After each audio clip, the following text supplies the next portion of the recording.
Going Livin' 3,2, What by Adam Stark Chapter 1 Abridged Too Far. What do you see when you look around Jack's house? Well, you will see TVs, a master's degree in marketing from college barely hanging on the wall, wooden floors, a huge operation area with computers and satellites, oh, and let's not forget Jack himself. J.R.A. Jack Racine Anchorage, whom has a tattoo on his arm that says "The truth hurts" in all black ink, with the Twin Towers looking like the letter H in the word truth. Using the alias on his underground radio podcast The Shilling Truth Live, that is an alternative radio source started for fun, conspiracies, often laughing at everything throughout his first couple years of podcasting, and gained respect from his fanbase for always uncovering lies and inconsistencies in media reports. It wasn't until down the road that his radio show was garnering the attention of some government shills, whom use fake names and aliases to call him out and to troll, lie and to defame his content and character, basically assassinate his character on radio as the views rose and climbed. He received many death threats throughout the show's history, but it never once worried Jack. His alias and his emails would be the only means of contact from shills whom wanted him off the air. It also helped that he lived in a secluded location in Ohio.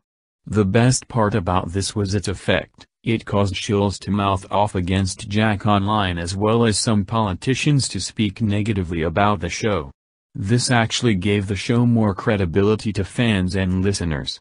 Not only that, but it brought up a common topic in Jack's show about how he feels that the freedom of speech is being censored more and more. But it was about to be a red-letter day. Jack was always on his programs he illegally installed, trying to find signals nearby. He hasn't tried it in some time now, but for once there was activity present. The hacking commenced and a signal was found inside of a CIA headquarters. He uncovered a dangerous truth and planned on exposing the plot of the militia government traitors to betray their democratic principles by unleashing a weapon, a dangerous material known as EMP. Jack was eager for a podcast, so he said in advance the night before that he planned a podcast blowing the lid wide open to get tons of views and grow his fan base. But how in the world did he hack such an important classified transmission? Well, the answer is, Dwight Simmons, whom retired the CIA by faking his death with a cadaver switch, which is killing someone with similar features and faking a funeral. Now, Dwight retired from the CIA this way to avoid any possibility of enemy forces searching for him to seek revenge. But one thing Dwight didn't count on was making a grand mistake that puts his actual life at stake. He spent so much time at the CIA headquarters that he knew every nook and cranny for decades, and took the time to create a space using small tools days at a time, in secret. A very tedious task. But nonetheless he created a small area inside of the building unknown to anyone and outside of the building's blueprints, floor plan. In this 2x2-foot spot, he placed a device that would keep recording conversations, and that plan to stay secretive had failed abysmally, because that device was hacked and intercepted by Jack at the worst time for the CIA. When they laid out their engineer plan for a betrayal against the government and the citizens to launch an EMP nuke that would wipe out technology in specific areas to send the economy back to the Stone Ages and cause anarchy. Well, this interception did not go unnoticed for long, as it became clear there was a third party present. They did a reverse broadcast to find out that this was coming from the small home in the middle of nowhere in Ohio at Jack's. Going Livin' 3,2, What? By Adam Stark Chapter 2 Going Livin' 3,2, What? The day comes, Jack has a visitor, by a man he couldn't identify. Jack, let me in. Your life is in danger, sonny. Jack gasps, that's preposterous. What a load of malarkey, get out of. An arsenal of firearms gets exposed from the man's trench coat. He invites himself inside. Jack timidly acclaimed, look, sir, just. Dwight briefly introduces himself at this point. Then he continues to expose the plot to assassinate him in a couple of minutes, scares the hell out of him and gives him guns. Weapons that Jack has never seen the likes of before. Dwight assures him there is no time but to take cover and to follow his lead because he knows the rules of engagement. He tells Jack the wiring for the electricity in the house is going to get cut off anytime, and in the middle of explaining it, all the lights go out. Next he hands Jack a loaded assault rifle and begins to explain with half a breath between each word. Always hold this with both hands, use the Velcro strap so you don't hold all the weight, put your grip on the duct tape part of the barrel, and don't shoot a damn thing till I start the fireworks. Oh, and one more thing, Jack, do you have a remote for those big speakers there? Do they operate on backup battery power? They're only expecting you to be here, so I have an idea. Jack whispers, yes, I have batteries in them, but it only works for my music. Dwight interrupts, perfect, now I'm setting my stopwatch for 5 minutes and 30 seconds. When this beeps you blast the loudest song you have on full volume, and put these earplugs in right before. Dwight stays still as a statue and vigilant behind a tan file cabinet, in a shadowy area. Jack sits on the floor by a sideways stepladder that sort of blends in with the wooden floors in the area. They're approximately 10 feet apart. Dwight looks at his stopwatch. 5:03, 5:02, 5:01. Jack hears footsteps, and there's a guy with a deep accent walking around his bedroom, making Jack more nervous than he has ever been in his life. He looks at Dwight, and displays some kind of hand signal suggesting, can you just shoot the guy? Dwight silently declines, looks at his stopwatch again. 3:14, 3:13, 3:12. Jack has a series of horrifying thoughts in his head as he saw his pillows, blankets and mattress get tossed like laundry in his bedroom by 2 large armed men. It hits Jack, if Dwight wasn't here, he would have already been dead. Another man enters the house asking for something, they can't quite hear what it was though. Dwight looks down at his stopwatch again. 1:26, 1:25, 1:24, 1:23. Jack lays behind his cover. He continues to have very bad thoughts, sometimes irrational. At one point he starts crying slow tears and conceals his heavy breathing, thinking to himself that his master's degree could have been used for something better than a podcast show, laughing at the media's agendas and government shills.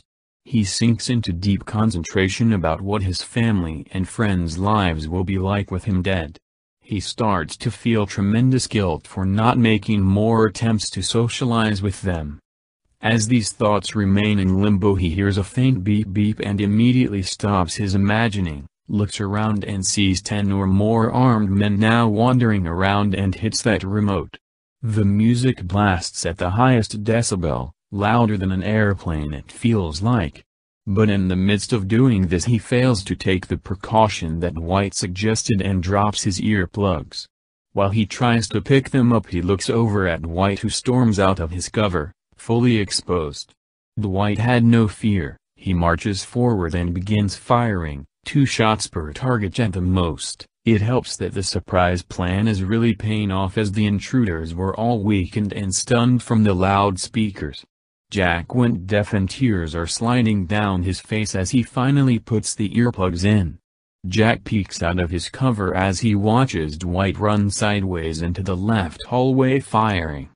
Jack's worst fear came to fruition as a man comes into view. Jack holds down the trigger but couldn't quite do it. The trigger feels like it's stuck. Jack pulls harder. 3 shots hit the wall above the man and he turns to Jack. Jack keeps on the trigger and moves his aim downwards to get the man before he would have got him. Jack had never done such a thing before. He saw the man just fall to the floor like it was nothing. The blood barely splattered until he lay there, deceased. Jack drops the gun, unable to fathom what he had just accomplished.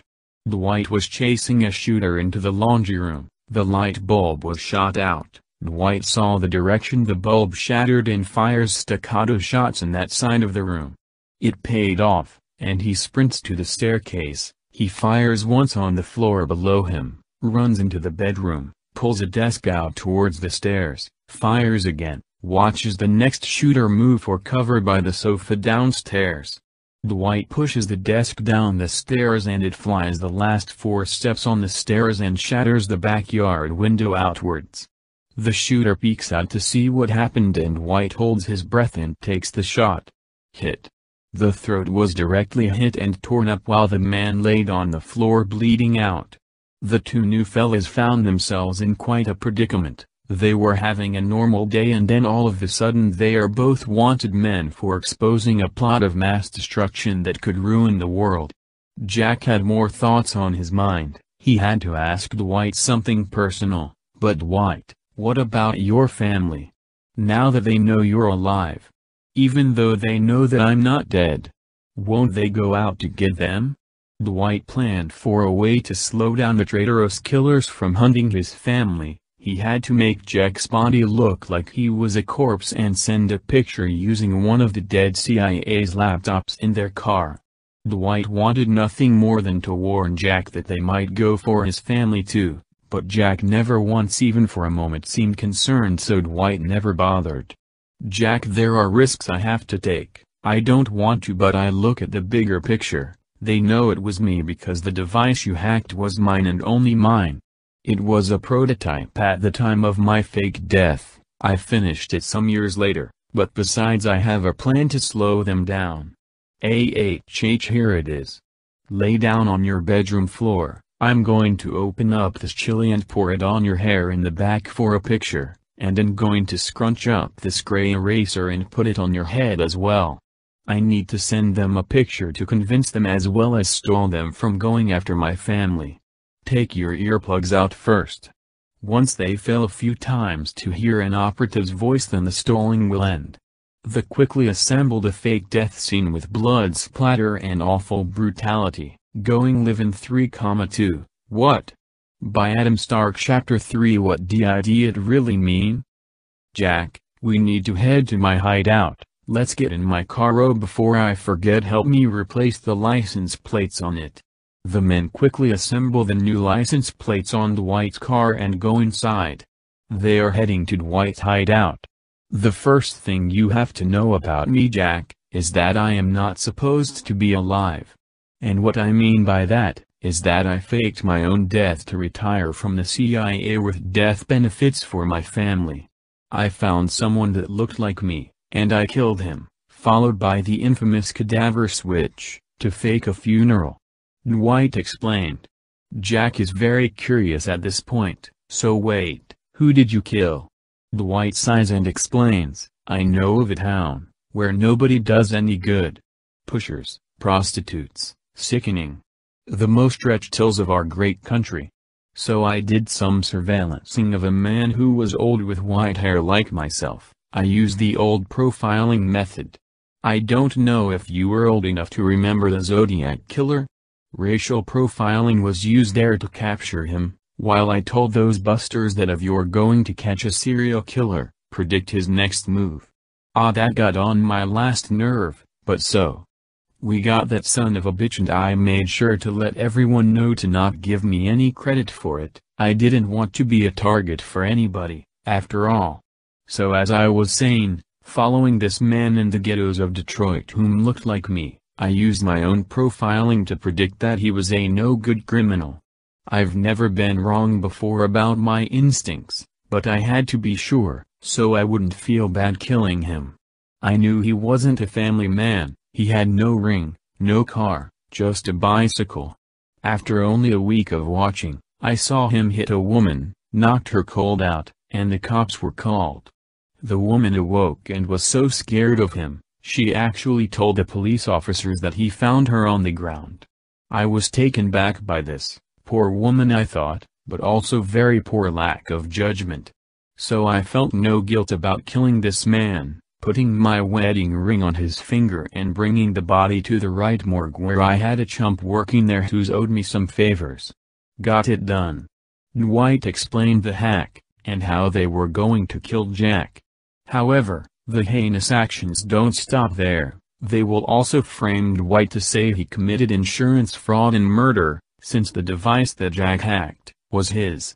The insurance on his life, Retirement from the CIA would be seized and stopped from going to his family, and his fingerprints would be plastered all over the EMP weapon marking him as a terrorist, and would make them arrest his family for harboring a fugitive, which wouldn't be true of course, but what would stop them? Jack gasps, doesn't know what to say. Dwight makes light of the situation by comically blurting out, "Ha, oh hell, the traitors in the CIA are as evil as they are predictable." Jack laughs, but quickly recants his laughter and suddenly has a huge sense of doubt and asks, "But wait, this all can't be true. How in the world could they possibly know that you're alive now? Nobody survived at my house back there, so why would they assume you sent them the picture of my fake dead body? I don't get it." Dwight looks at Jack square in the face with his eyebrows so horizontal he couldn't get any more stern. "Jack. Look, mister, I'm not trying to be rude, but you have to trust me on this, alright?" Dwight demanded. "If my device was discovered, which it most certainly was due to the fact that your house just got a new paint job, then they got inside my hardware and they know it could have only been me. I made that prototype and I was the only one who tried it before, and by the way, when you cut off your hacked transmission, I heard them say my name and tell each other that my head needs to be in a garbage can in the Bronx, where nobody would ever find it. It is imperative that we stop the launch of this hellish weapon. There's 2 places we must go, I'll go into more detail later." Dwight mumbled his way through his speech. Going live in 3,2, what? By Adam Stark. Chapter 4. Dwight's Hideout. Dwight Simmons' home has pictures of him, some small grainy, barely visible pictures of him from all sorts of high-profile events in history. Lots of ID cards on the wall, maps, credit cards, foreign money, etc., but a vast collection of things to do with him that shows he's always watching his back and paying attention. Essentially, his training never left him. Jack realizes by observing the carefully organized papers that Dwight's full name is Dwight Howard Simmons. He tells Jack that he hates the criminal part of the CIA, but loves his fellow operatives like brothers and talks about how they will never get recognition for their acts of heroism. Dwight briefly includes Jack in on more top-secret information. "Jack, you to truly know me, there's only one question that you need to lay on me. Who was my father?" "Well, my father was the head of the CIA before he passed. Taught me many things. I don't think I could be half the man that he is.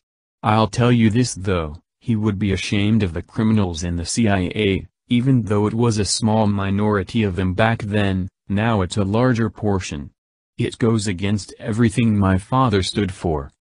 Jack felt a need to indulge into the conversation, taking Dwight by surprise because in his mind, Jack couldn't possibly relate, could he?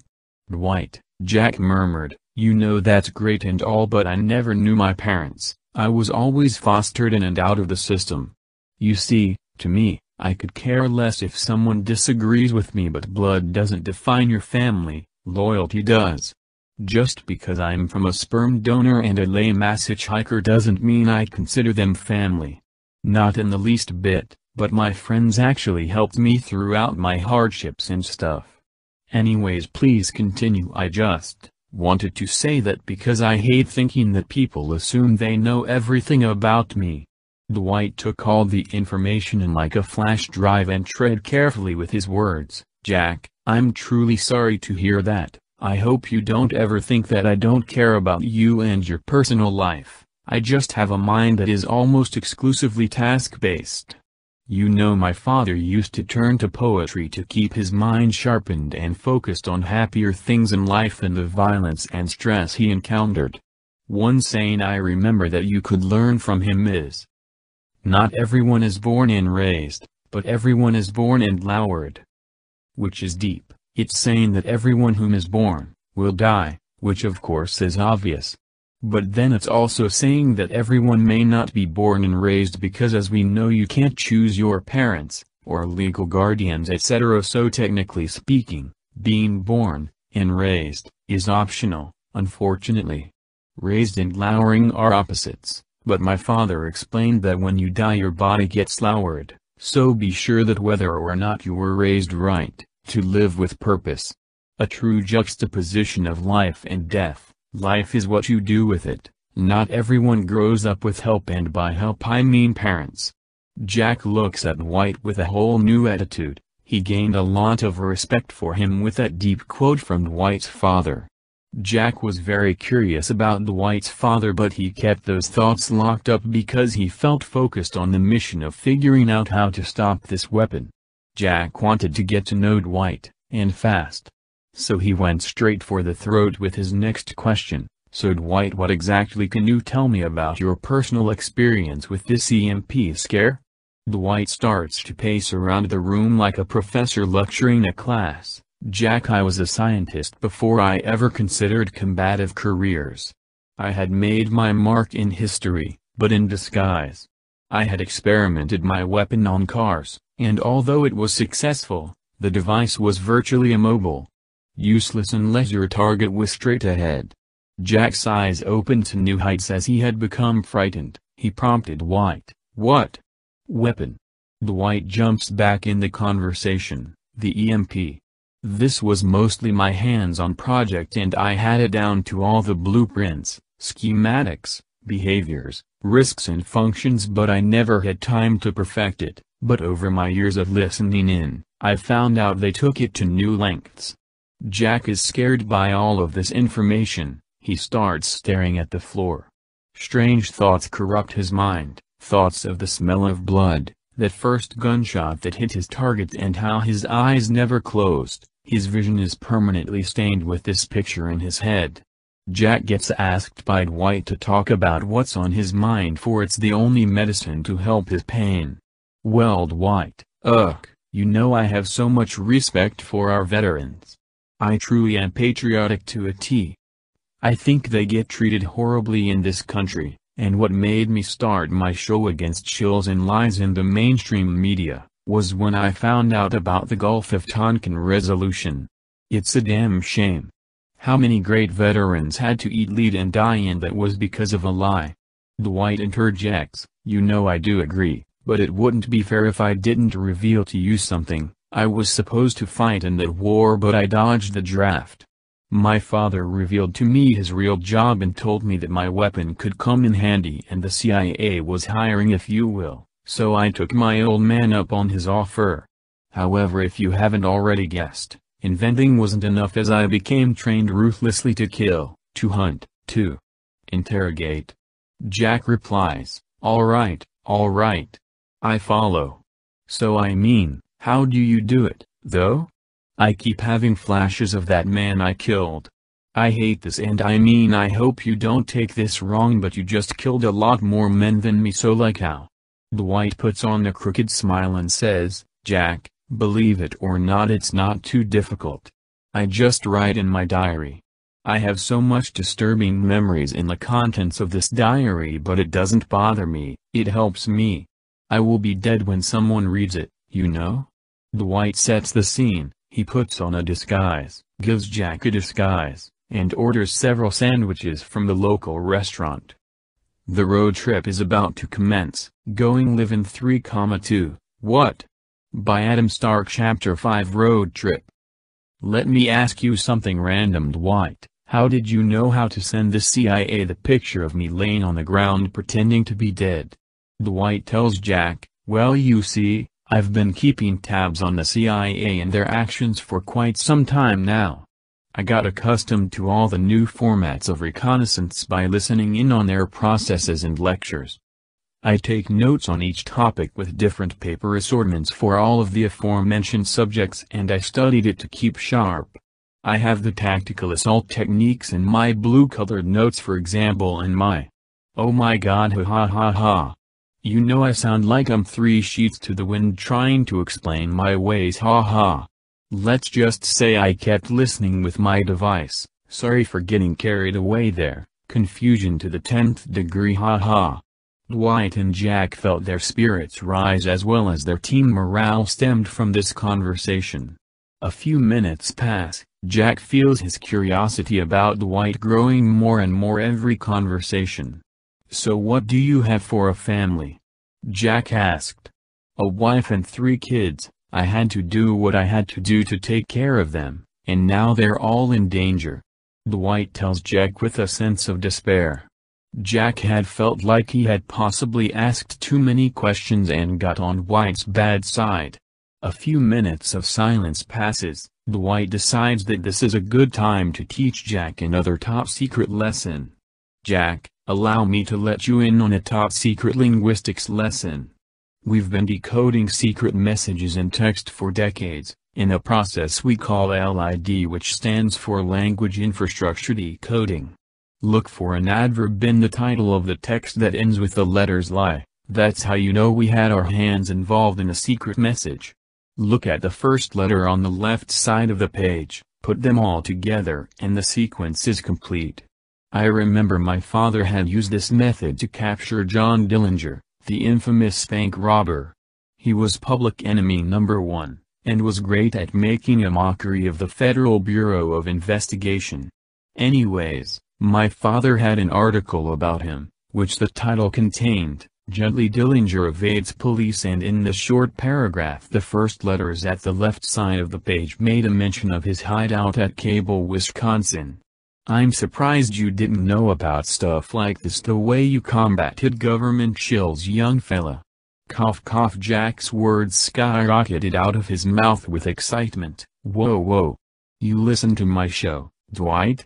Suddenly Jack's attitude completely turns shallow and he utters, oh wait, you just heard my show when your device was recording it. Jack places his left hand on his cheek in a sad display.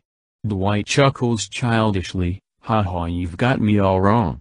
I actually listen to it once a week or so, and it was sort of ironic that I wasn't listening to it the week you made the big discovery that landed us here together. You know, I especially liked the one show you did where you showed how devious the mainstream media was when they covered that one shooting and didn't give much insight into each side of the issue but rather pushed for some agendas. Yeah. You know, I think you're a hero. I wish I could say your show could keep going. I think you were well on your way to broadband to a much wider audience, but you know. Jack thanks Dwight, then as they keep driving there is silence for a couple hours. Jack put it upon himself to get some sleep.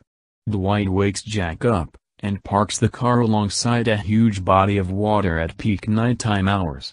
Jack freaks out as he assumes Dwight was doing this in a sense of urgency. What is it? Jack hastily demands.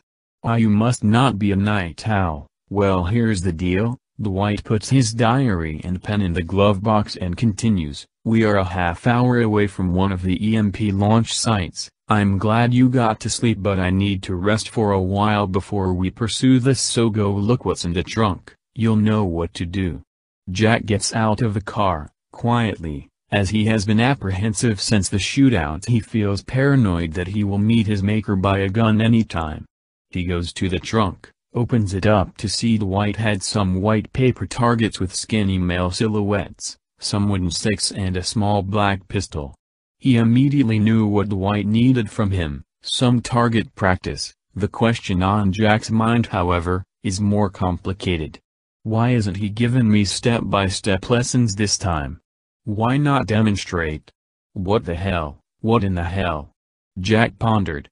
Not too long later he thought, maybe the lesson to be learned is that people can only teach themselves how to shoot because everyone's different? Maybe everyone overcomes obstacles differently or at a different pace. Jack chalks it up to his instincts must have went on a manhunt and he should stop being so paranoid. He sets up the targets and noticed his pistol had a silencer on it, and a flashlight. Jack feels confident in his aim after actually going through the practice. The first target gets obliterated and only 2 missed shots. The next target is hit mainly in the chest region, which makes Jack happy. It didn't last long. As soon as the next target was set up, Jack began to think that although his shots were accurate, it did take him a while to aim each one. Dwight steps out of his car about 45 minutes later and asked Jack about his experience. Well, I'm good to go, and hopefully I don't mean die. It's just a joke, mister. Why didn't you wake me up sooner? Why didn't you shoot a squirrel for our breakfast? Okay, I'm finished with my jokes. Anyways, any questions? Jack smiles but didn't quite laugh. You know, I think I've got it down. I mean, I like it because it's much smaller than that long gun. I don't mind it. What else do you need to teach me? Jack questioned. Dwight begins to put bulletproof vests on each of them, and starts acting out movement techniques for overcoming enemies. He also explains that it's only a mental game, if you make it that way. Now it might take a few minutes to get used to that new vest, but try aiming your weapon straight ahead of you. Perfect, now step side to side in one direction. Good. That is a very valuable method used for flanking. Now, how well can you crouch and barrel roll? Dwight instructed. The lessons go on for a while, but it still remains dark outside and it has to be rushed. It was inevitable. Dwight grabs everything and puts them back in the trunk, puts on some special belts, and starts the car in a hurry. Although the mission at hand is stressful, neither of them want to talk about it. Dwight has a lot on his mind and has to get something off his chest as they drive to the first EMP launch site. Jack, I gotta tell you something before we get there, Dwight announces. Jack, I lied to you a little bit. I'm not proud of myself for that, but you should know more insight. I blemished the story about how I faked my death. The man I killed was exactly the way I described him. Except he had kids. 2 sons, in elementary school. Jack has no negative reaction to this whatsoever. He wants to ensure Dwight that he is just fine. Hey, that's not even a thing to be sorry for. You said he was a bad guy? If he was bad enough to hit a woman, knock her cold out in public, then imagine what he'd do to his kids. They probably got beat bad or neglected. Dwight, please, there's nothing about what you did that makes me think differently of you. You saved my life. I've appreciated your lessons. It's all good. Dwight is hesitant to respond, but he tells Jack, look, I mean, thanks. But nobody else would know what it feels like to separate kids from their father. Even if he was bad, those kids are hound and they will grow up one day and remember they used to have a dad.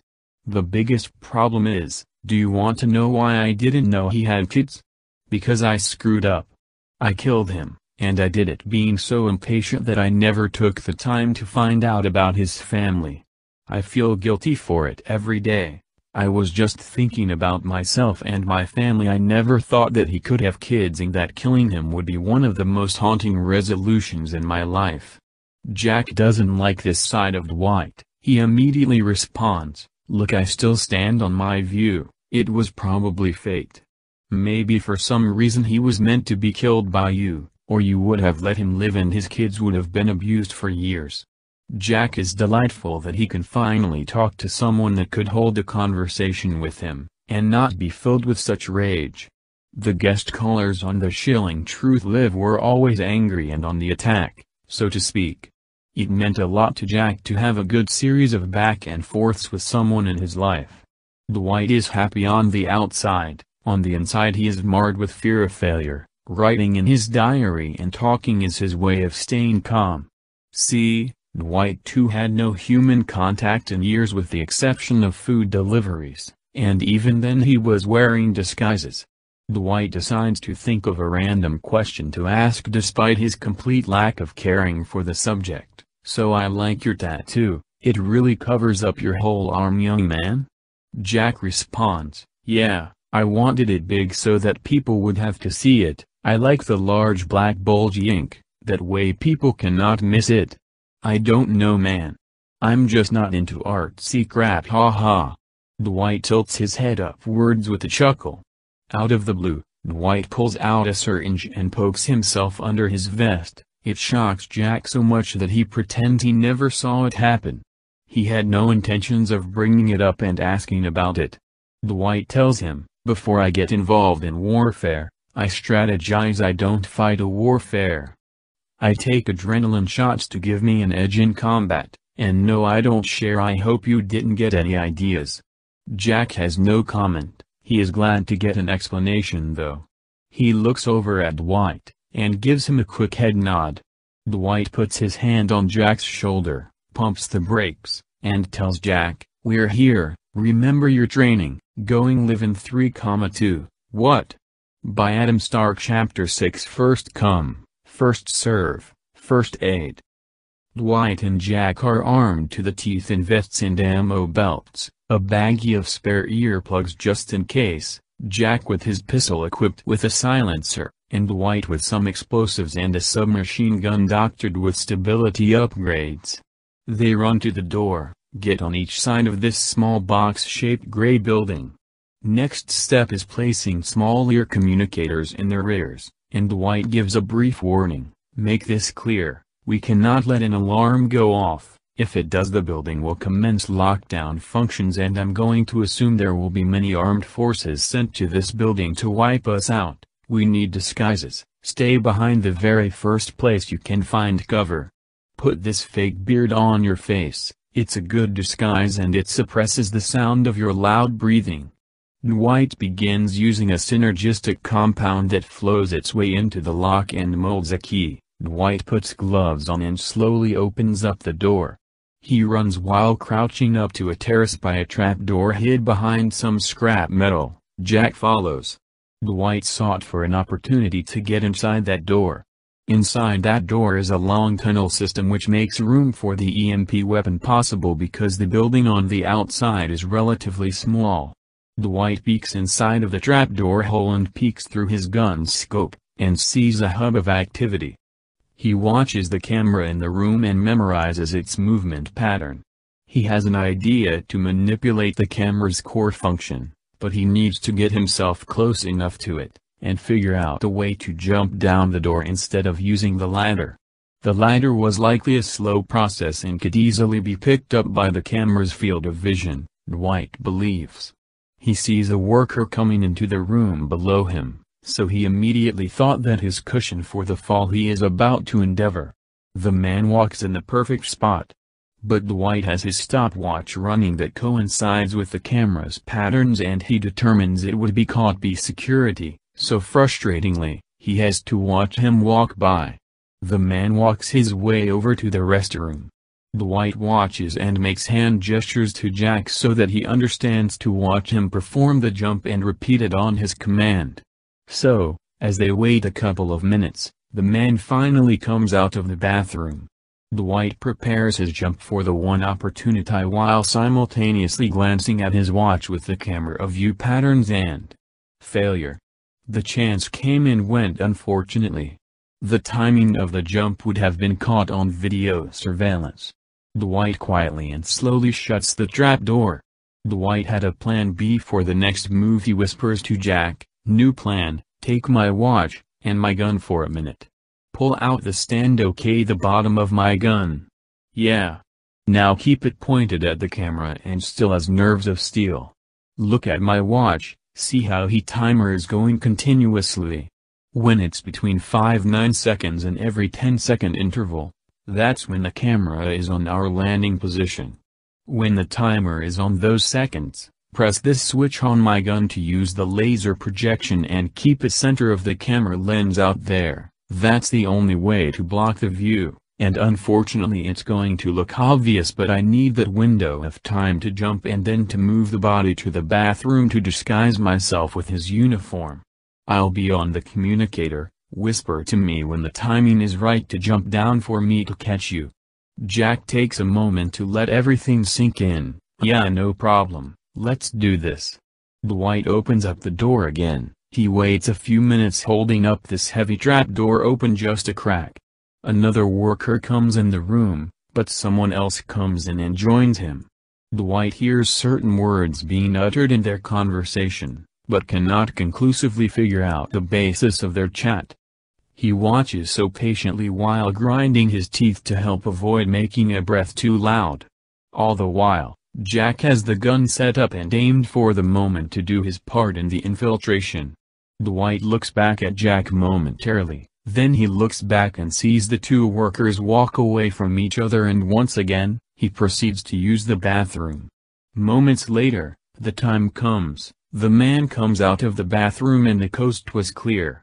Dwight doesn't even look back, he has full trust in Jack to know when to use the laser, and he jumps down hard on the man. It is an unpleasant fall as Dwight lands on the man's elbow with one foot, and his head with the other foot. Jack is on point. He holds down the laser button only in the time frame instructed. Dwight quickly gets up, grabs the man and starts dragging the body to the bathroom. Jack has to use the laser again. Dwight shuts the bathroom door and talks to Jack on the communicator. "Okay, stop. I'm out of view, let's not make this any more suspicious. I'm changing into his clothes now." Jack replies, Yup. Are you going to kill him?" Dwight answers him, "No, I'm tying him up with zip ties and tying a sock in his mouth. He's behind these dumpster cans." It doesn't take Dwight too long to do this, but to Jack it feels like it is a long wait. Finally Dwight instructs Jack to get ready to jump down, and he will catch him. Jack looks at the stopwatch, and since Dwight is now in disguise, there is no suspicion by the camera seeing him, just Jack. Dwight stands underneath the spot. He begins to wonder what is taking Jack so long. Jack counts down in his communicator, 3:2:1. Dwight looks up at the door in the ceiling nonchalantly for a moment. Nothing happens. Dwight says to try again. Jack counts down and slightly opens up the door again. And doesn't jump. Jack talks to Dwight on the communicator, "I can't. I just can't, I'm freaking out." Dwight tells Jack, "Okay, well then. Stay there for a minute, I have another idea." Dwight is flustered on the inside, but carrying a calm demeanor on the outside as he wears the worker's outfit. He walks over to the camera, directly underneath it. He pulls out a cell phone, puts his arm with the phone straight up. The phone is on a video recording mode as Dwight mimics the camera's left-to-right motion. He then holds the phone, and starts a program he installed in it to loop the footage continuously. Then cleverly unwinds a tape measure he sees on the counter, and intricately ties the phone up with the footage still looping, and looks for an object sturdy enough to stand on. After moving some heavy crates around he finds a trash can made of metal that he feels will suffice. All of a sudden the plans change. A man enters the room aggressively walking towards the bathroom. The door opens and the guy is holding the door with one hand and looking around the room. He's angered by something. Dwight keeps his hand on his gun while laying down just in case, and he decides not to alert Jack on the communicator so the guy won't hear any whispering. The man storms out of the room doing a power walk and mumbles. Dwight is intrigued by this. He couldn't figure out what language he was spewing. Dwight alerts Jack on the communicator, "Hey mister, did you see an ounce of what just transpired down here?" Jack quietly answers embarrassingly, "No, what's wrong, what can I do?" Dwight takes a deep breath and continues, "A man just came in here looking around, they're obviously on high alert now. So, I am going to stand up on the tin can piece of junk so I can put up a video screen in front of the camera so we can get moving here without security catching us. I'll make an aggressive whisper if an intruder comes in. I need you to be on point and shoot if they come in, got it? Shoot. Shoot. Shoot. Aim for the biggest area, the chest, vital organs are there. Start thinking about the mission while you wield and not make it personal every time you shoot someone. That's the best I can help you, okay? I'm moving." Dwight wastes no time with that charged up speech. He puts the trash can upside down under the camera and out of view. He quickly puts the video in view of the camera, while the tape measures in his mouth, spits it out, and quickly begins to tie up and restrain the phone screen to the camera. The moment it was done, Dwight watches its movement and makes sure it worked. Success. He peeks under the door to see no one in sight. He goes to the trapdoor on the roof to get Jack. Dwight knocks on the ceiling with the barrel of his gun while his head is facing the door where people came from earlier. Jack takes his right leg and carefully puts it in down towards Dwight's knee and quickly falls down into his grip. They both lose their balance but manage to stay standing up without falling down.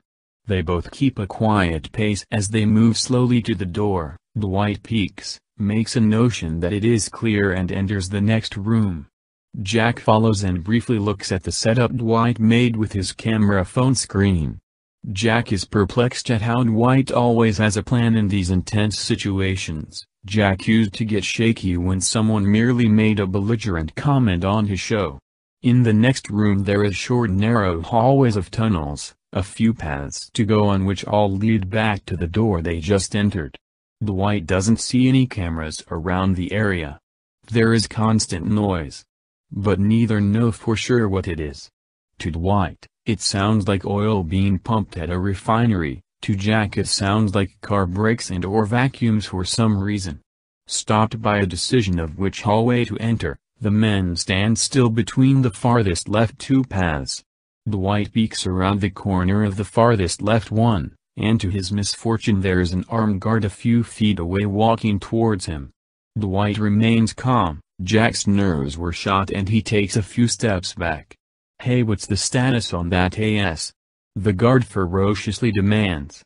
He looks at Dwight momentarily, then harshly stares down Jack towering over him by a foot. Dwight begins to speak but he quickly and angrily gets interrupted. "Know your name, ISNT maintenance." And he looks at Jack. Jack flinches with his hand resting on his arm.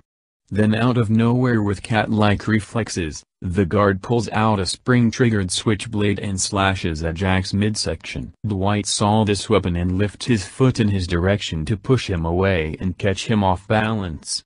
The man is way too heavy to be moved back easily and Jack's shoulder suffers a laceration. Jack falls to the ground hard and fast. He decides to hold his hand over his mouth so he won't yell. Jack is crying. His mind is going in circles, he cannot stop thinking about dying. Dwight's kick moves the man back a few inches but he was still standing. A quick thrust with his rifle towards the knife knocks it out of his hand. A strong grip and pulling match between the two starts with the rifle. Dwight pulls as hard as he can, the guard pulls as hard as he can. But Dwight let go of it. The man falls hard against the corner sticking out between the two walls. Stunned as the wind is knocked out of him, in a flash he gets pummeled with bare-knuckle bruises to the throat and a contusion. Slowly, he gasps for air. This seems to be a never-ending struggle. Not much longer and the body is dragged over to the corner by Jack.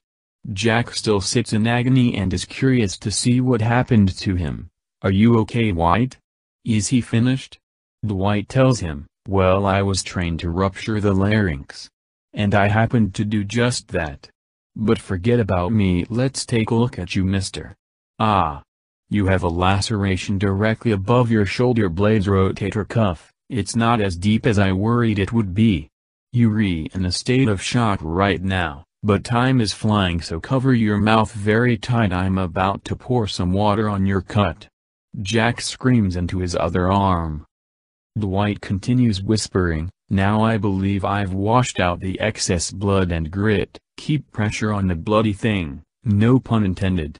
You should be fine. Now listen up, in 20 minutes I'm going to put this alcohol on the area and apply ointment. Hopefully this doesn't become an asinine abscess. Lay down behind this body for cover. I'm going to have to move forward alone for this. Now Jack, don't shoot someone unless you are positive that they see you. I know it's difficult to judge that but it is imperative. We don't need extra heat on our bums. I'm heading out." Dwight starting walking down the farthest left hallway. Jack is once again scared out of his mind and praying in his head that he will never see someone come by him. Dwight comes to a dead end. He assumes it is used for storage considering the file cabinets and cardboard boxes. Then, something peculiar catches his attention, a small vent. He approaches it and put his left ear to it. Although he doesn't hear anything, it certainly spikes his curiosity instead of deflating it. The thoughts flying around the airspace of Dwight's brain contains the high hopes that there is a basement where the weapon is like he figured. Dwight uses his gun's iron sights to pry open the vent from the side and pulls it off the wall. He still can't hear anything, but he isn't convinced. Nor is he susceptible to quitting. He takes out an eye-size portable camera and ties it to a thread found in the room. He begins to lower the camera slowly and prompts Jack to tell him his status. "Jack, how are you doing?" Jack hastily responds, "I guess I'm fine," which is 4 words more than he expected to hear. Dwight puts on a small monitor screen over his left eye to see what footage is being captured by his camera feed. He lowers the camera all the way down to the bottom. He starts to lightly spin the string like a puppet to get the view he desires. He sees a sight for sore eyes, and a sound for sore ears, the EMP weapon control panel way out towards the farthest part away in the room. As it is recording he hears, "This better be the last time I go to the control room. This is all you need to know about the operation. From now on, every time you and everyone else come downstairs you should know how to function this device properly. Do you get it now?" And the regularly dressed participant says, "Yes sir, we always respect your decisions around here. Ugh, I'm going to go and do my computer stuff, so I'm shutting off my radio, okay?" In that moment Dwight has a surge of intense silent celebration. He has an idea brewing in his head, so he pulls on the thread to retrieve his camera very carefully. He pulls out his other smartphone and downloads the video footage he captured. He edits the footage out to just hear a few things that the leader said on the video. He edits it out carefully to say these words taken from the conversation in order: "Go to the control room, you and everyone else come downstairs, do it now." Some of it was choppy but it was the best Dwight can do considering the situation and time. Dwight gets on the radio he took from the dead guard and goes channel surfing, Channel 1 static. Channel 2 silence. Channel 3 interference. Switching between these 3 channels is daunting and tedious to say the least.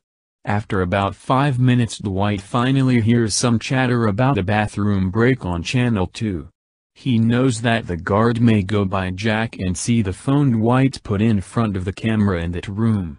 So with no hesitation Dwight stays near the vent and puts his plan into action. He places the phone with the edited conversation with the leader on it and plays it through twice to everyone's radio on Channel 2. "Go to the control room, you and everyone else come downstairs, do it now. Go to the control room, you and everyone else come downstairs, do it now." Then Dwight gets on his communicator and asks Jack a question that's paramount to his plan. "Jack, was there a guy by you? Did he go to the bathroom or?" Jack immediately responds, "Yeah, well no, he didn't make it to the room he was about to enter. Then he heard something on his walkie-talkie and he was pissed off. He ran back wherever he came from." Dwight is relieved to hear this. "Good, stay strapped, I'm about to make some noise, and wake the neighbor, so be on guard." Dwight sees that his plan is working and everyone is going into the downstairs control room because they are duped by his fake order over the radio. He lowers the camera down once again to watch. The room is getting piled up with guards complaining about coming in there. While watching, Dwight finds some paper clips in one of the file cabinets and starts to move them around with his 2 index fingers and thumbs. On the other side of the thread, opposite to the eye-size camera, Dwight is tying a grenade explosive to the thread using the paperclip. The grenade isn't touched with the exception of the hole in the middle of the pin, which acts as the primer for the explosion when pulled off with force. So he sets down the grenade with the paperclip tied around the pinhole, and finds a heavy slim toolbox that seems to be old and dirty. He views the camera again and sees everyone is bored and standing around there. Some men are even sitting on the desk. The perfect moment came for Dwight's plan. The leader walks in and is flabbergasted to see all of his guards in the room instead of at their posts. As soon as he sees that, he pulls up his camera, out of the vent, throws the toolbox down the vent, which startles everyone and it breaks the vent cover off on the downstairs wall. Quickly Dwight follows that up with fiercely chucking the grenade side end of the thread down the vent, and it can't be lowered anymore by the thread.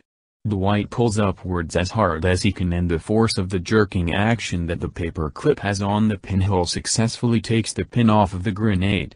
Explosion! Dwight's plan works and the front side of the crowd of guards are being obliterated. Dwight gets on the communicator to briefly speak to Jack. Jack, my plan worked. I managed to kill a lot of them, but now they know there's intruders. Stay vigilant, and shoot for the bigger areas on the body. Jack hears every word but can't find a way to be happy about it. His arm is in agony still and he holds his gun tight. The alarm is pulled and there is a constant ring sound going off. Jack's state of mind is mixed between anxiety and anguish, due to his injury and his fear. Constant heart racing and gut-wrenching feelings arise. A guard with a huge black helmet peeks around the corner across the hall. Jack starts biting his lip, hopelessly praying in his mind that he does not give away his strategic position. He swears that the guard just locked eyes with him, even though Jack is still laying behind the dead guard's body. He starts contemplating whether to move his head back behind cover more so the guard won't possibly see his eyes, or should he stay still so he isn't seen moving? Then as he continues watching the guard look around, his mind starts to wander off again, a mental psychotic episode. Jack's thoughts speak to him as such. The guards expect me to hide behind a dead body, don't they? They'll probably shoot at the body just in case and I'll get smoked. Every guard is going to kill Dwight and then surround me while I'm still laying on the ground and shoot me together in perfect unison. Meanwhile, Dwight keeps watching all sides he can lay eyes on. Dwight sees a guard running towards Jack's position and has no time to shoot him. He sends Jack a verbal warning, "Jack, I see one coming to you." Dwight whispers aggressively. Jack stares down the hallway that the guard should come running through at any moment. In a flash, he's there. His shotgun is pointed forward. Jack gets both hands on the grip, aims, fire. 2 shots rang out of the barrel. The guard gets his in the left leg and immediately falls to the floor. Jack goes back down behind his cover, taking some deep breaths. He's freaking out because the guard is still alive. He feels as though he suffered delusions of grandeur because in his logic at the time, anywhere he would have fired it would have killed him. It's hard for Jack to think he has to go through this again and try to shoot him once more and not die at the expense of missing. Jack peeks out very quickly and fires toward the general area of the guard as he sees him trying to get on his knees, and wouldn't you know it. Headshot. The bullet he fired went directly in the path of the guard's head. Jack is relieved, but also traumatized. It isn't the death he brings, or the guilt of taking life away that's causing this, but the very idea that how he thinks these situations are supposed to happen don't happen that way. The guard fell straight down on the floor like he was doing a push-up, and he never made a sound. Jack tries to focus and get away from his crazy thoughts. He decides to signal Dwight on the communicator. "I killed him, Dwight." "Enough said." Dwight responds with an idea, almost as if he didn't just hear a word Jack just said. "Jack, I need you to go back to the bathroom area where I tied up the guard and took his uniform. Stay with him and make sure he doesn't get hurt. I believe we can use him for something." Jack stands up abruptly, thinking in his head that hopefully this all meant, additionally, that Dwight knew that the coast was clear. Jack starts walking fast, and cutting corners. He finds the man still tied up. A thought enters his mind. He starts thinking like Dwight, a strategy. Maybe using the man as bait can make for an easy trap or ambush? So no, he takes cover on the other side of the room behind some tall square machines. Dwight gets on the communicator. "I've got the back rooms clear," eyes open. Jack just stares into the doorway, ready and aiming. Several minutes go by, nothing to be heard except the sounds of machines outside the walls. Then, out of the blue, the sounds of boots walking aggressively fast. It's a small group of guards and they are all wearing headgear for protection. Jack's heart starts climbing again. The guards enter the room. Jack can see 5 of them. The one in the front points directly to the guard that's on the ground all tied up and says, Hey, we have a hostage. Clear the area. Now. Jack feels defeated already. He believed that they wouldn't find the guy tied up and that maybe, just maybe, he could shoot a guard. He starts to think that maybe it's a bad idea to shoot now and give away his position. The thought that he can kill them is less important to Jack than to stay alive himself. Then as the guards are looking around, boom. Gunshots. Guards are getting hammered with lead coming from outside the doorway in the hall. They fall down and Jack could hear just how heavy their armor must have been by the sounds they make. There is one guard untouched however, and he turns around firing 16 shots into the hallway. Then he backs up and goes to a corner next to the doorway to reload his clip. Jack moves forward and kicks a metal latch which makes a loud noise. The guard fires towards Jack. He takes cover laying down, and starts thinking about dying again. He had intentions of being the hero by killing the last guard with no resistance but was unsuccessful. Dwight gets on the communicator. Jack, if you're still with me, get ready to shoot him, I'm coming in. Jack is now perplexed at this notion Dwight is making. The sounds of the halls are now going deaf by something, Dwight yelling. Oh. The guard turns around again looking at Dwight's shadow. Jack peeks out of cover and aims his pistol straight for the guard and keeps squeezing the trigger. Gunshots. Another man dead on the floor. Dwight waves to Jack, and does a thumbs up. Jack takes a moment to look around the room, and for once he feels satisfied. He feels as though he can consider himself a great combatant on Dwight's side. Dwight wasted no time and grabs the guard all tied up by the shirt and takes all of his bandages off.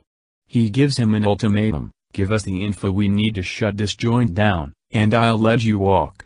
In other words, if you value your legs then let's get to business. The guard takes some deep breaths, and agrees. Dwight writes down the password in his diary and walks with the guard and Jack down the hallway. They proceed to go down the stairs. The guard starts walking toward the machine, then he screams in terror as Dwight fires his gun at the two cameras on the wall. Jack conceals his laughter by biting his lower lip. The men walk over to the machine in the control room and the guard goes to log in the EMP user interface. Dwight is happy to see that it worked, and he shoves the guard away lightly and demands him to stand in the corner. Looking through the programs, he figures out this EMP has much less range than the other EMP. Jack looks around the room and sees foreign languages written on papers along with documents and small machines with lights lit up. He has a thought that hopefully the second EMP won't take too long to find, in hopes that if he is going to die, that it will happen sooner than later. Hopefully we can use an airport, and Dwight can make us some fake IDs or something? Jack contemplates in his head. Dwight arms the EMP on itself and programs a mass deletion of the hard drives connected. 10 minutes till it's 10 digits of money down the drain. Let's get out of here, now. Dwight announces. Everyone starts running away and Dwight keeps his gun aimed at the guard that helped as he goes. The journey out of the building seems to be going by much faster than it was sneaking around to Dwight and Jack. The unarmed guard takes off running like there's no tomorrow. Dwight sits Jack in the passenger seat of the car and presses hard on the accelerator. While driving he instructs Jack to pour water from a water bottle over his injury some more, then pour alcohol over it from the first aid kit. Jack lays the seat back to get some sleep, and they start another drive. Jack is too tired to ask what's next at the moment. Going live in 3,2, what? By Adam Stark. Chapter 7. No Heart to Spare. Jack wakes up and gets straight to business with Dwight. What's the plan now? Where do we go from here? Dwight smiles and glances his right eye over towards Jack. Well, I'd love you tell you, but you have to do me a solid first, mister. Can you drive while I rest my eyes? You just have to follow my GPS. Jack agrees, as Dwight already begins to pull over the car. Dwight keeps his eyes closed as he talks to Jack as if he's completely awake. Now we have to hit him where it hurts, while preventing any forces they have against us before hitting the final EMP site. There's a power grid that controls all of the electricity on the East Coast. It is imperative that we shut it down before going in. That security system on the EMP site is too strong, I fear. Jack soaks all of the information in, and has a nice talk to himself in his head. He starts to think of a smart idea that will maybe impress Dwight. So Dwight, Jack announces, we should maybe get some of those fake IDs made for us and we could enter the building as workers there? Then it won't raise any suspicion? Jack says with exciting confidence. Dwight has to respond carefully, because he knows Jack is proud of his intuition, and he disagrees. That idea would work flawlessly. Believe me. But unfortunately, we no longer have the technology to make them. My hideout has definitely been destroyed along with all of my resources inside of it. Dwight states with sadness. Surprisingly, however, this does not stop Jack's confidence as he has more to say. Hey, but Dwight, you can't tell me that we can't get ourselves another corrupt ID manufacturer somewhere? Dwight shrugs his shoulders, takes a second and exhales the following. This country now has me and you in the crosshairs. Anyone of the sort is now fully aware of what we've done and they will kill us if we are found. No amount of bargaining will work with these people, trust me. For them it's not worth it to let us get away, but there's reward in taking us down. We're marked worse than tramp stamps. Dwight has to sigh after telling Jack another denial. Jack soaks it all in and keeps on driving while allowing Dwight to sleep. The GPS takes Jack no time getting used to, although its voice is getting on his nerves. Several hours later Dwight wakes up. They order fast food using cash and switch positions in the car so Jack can sleep. Jack takes another page out of Dwight's book, metaphorically speaking, and talks to Dwight while keeping his eyes closed. So I suppose I should ask you, instead of guessing the wrong idea like I do every other time, haha, so what is the plan this time around? Dwight takes a bite out of his sandwich and talks with his mouth full. I have a plan that I put careful thought into for years. But I have to tell you, I'm worried about your conscience. It's something that takes some evil sinister work in itself. But for the bigger picture, which is the greater good by stopping this EMP weapon of mass destruction. Jack is captivated by Dwight's speech at this point, but when Dwight is worried about something, it resonates to Jack and makes him worry. Jack spews his thoughts, hey, I just need to make sure we stop this thing, I mean well. How bad can it be? Dwight wastes no time getting straight to business. We have to get ourselves in a big hospital. I need you to be melodramatic when we enter and simulate a person who's in serious pain. I'm talking about pain and anguish, fella. We need to get you in an emergency room. I will act as your friend who brings you in and stays by your side. When the surgeon comes in, that's when I pull out my gun, and demand to get my hands on restricted drugs and medicines. I need to get a hold of succinylcholine. It's a dangerous muscle relaxer that can kill someone with minimal effort if just a small amount too much gets inside someone, plus it doesn't show up anywhere on an autopsy, literally no footprint. When doctors use it, they dump the remainder down the drain so no one gets a hold of it. So this way we will harm workers at the power plant and they won't have a choice but to quarantine the place, allowing security measures to be much weakened. And that's not the part that's going to play on your conscience, young man, it's that people will get hurt, innocent people that just happen to work there that we need to get past to continue our mission. Dwight explains as he wipes the sweat off of his forehead.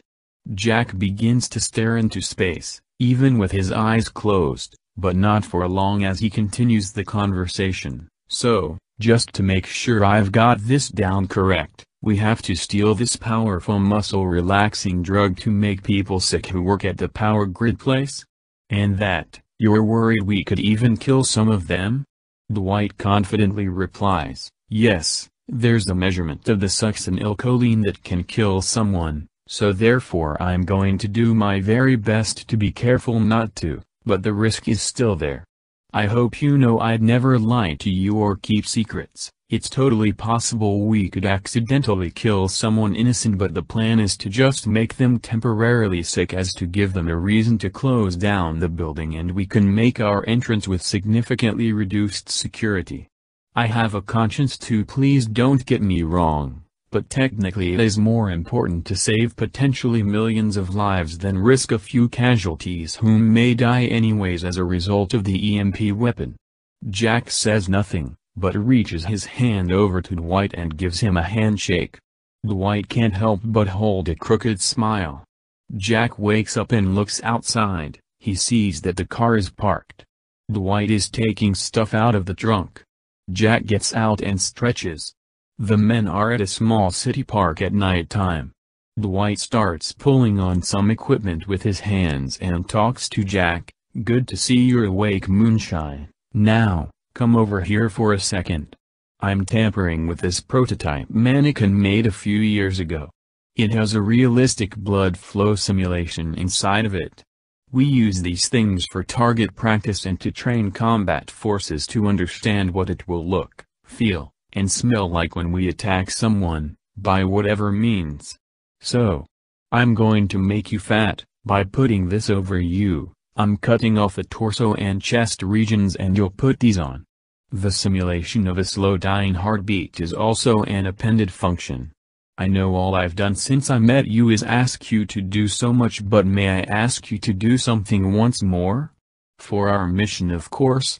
Jack instantly replies, "Yes. Yes, of course, we're in this together and I am not stopping for any reason, brother." Dwight nods his head with acceptance. Dwight starts attaching the mannequin prototype body parts to Jack while he explains the objective at hand. "So, don't do it yet, I repeat, do not start this process yet, because I want you to save your energy until we get in the emergency room. You need to become the greatest actor in history, essentially. Grab onto some old depressing memories in your head from the past, and get emotional. Strongly. This is urgent. If you can cry and simulate this pain like no other, then we can pull it off. Remember, I just need to get you in the room long enough till I see the surgeon." Jack gives a very quick thumbs up, and begins contemplating what he's going to think about while he embraces emotions soon. All of the body parts are now attached to make Jack look like a much heavier body type. Dwight reaches in Jack's shirt and activates the bleeding to death simulation. The car remains at the park on a spot that is under some tree branches. Jack looks over and sees the usual preliminary process of adrenaline injecting. Finally, Dwight pulls out the foldable wheelchair and sits Jack down in a slumped position. "Jack, here we go, across the street and we're there. We will be likely entering the camera's view the moment we hit the street, so we can't act suspicious. Get into character, and then I will roll us inside frantically." Jack responds quietly, "Give me 1 second." Jack reaches deep into the abyss of his memory. He starts to force his body to shake, and he tries to convince himself that the mood to be in is to be sad. But not just a little sad as if for mere disappointment, but as if he has so much to lose. Jack believes he is just starting to get a rhythm down for being emotional, and all of a sudden the wheelchair is moving. Jack feels like it's too soon, but he can't speak. He doesn't want to distort his progress he's making, so he rolls along with the plan, no pun intended. They enter the hospital and in no time they are at the front desk of the emergency room. Jack starts to utter the words, "I need," and Dwight takes over the talking role. It hits Jack that he made a stupid mistake by talking, how dumb it was. Although, he lets Dwight do his part and he continues to act out these emotions. He starts showing his teeth with his eyes closed with muscle straining and exhales loudly. Simultaneously, Dwight is talking to the receptionist. "My friend has been stabbed. He don't know what the hell happened to him, but he's bleeding really badly." The receptionist gets right to the point. "Go to the right. Nurses will take you two down to room 233, and here sir, take this visitor pass sticker." Dwight grabs it and slaps it on his arm. He pushes Jack on the wheelchair in the direction of the restricted doorway that the nurse is opening. As this is going on, Jack begins to look around, but only with his eyes, not with his head. There's nothing but worry in Jack's mind that if he moves 1 inch too far, it will blow his cover. He starts to think to himself, where are the guns? Did White bring them in? Is he going to make an excuse to leave and come back with guns from the car or something?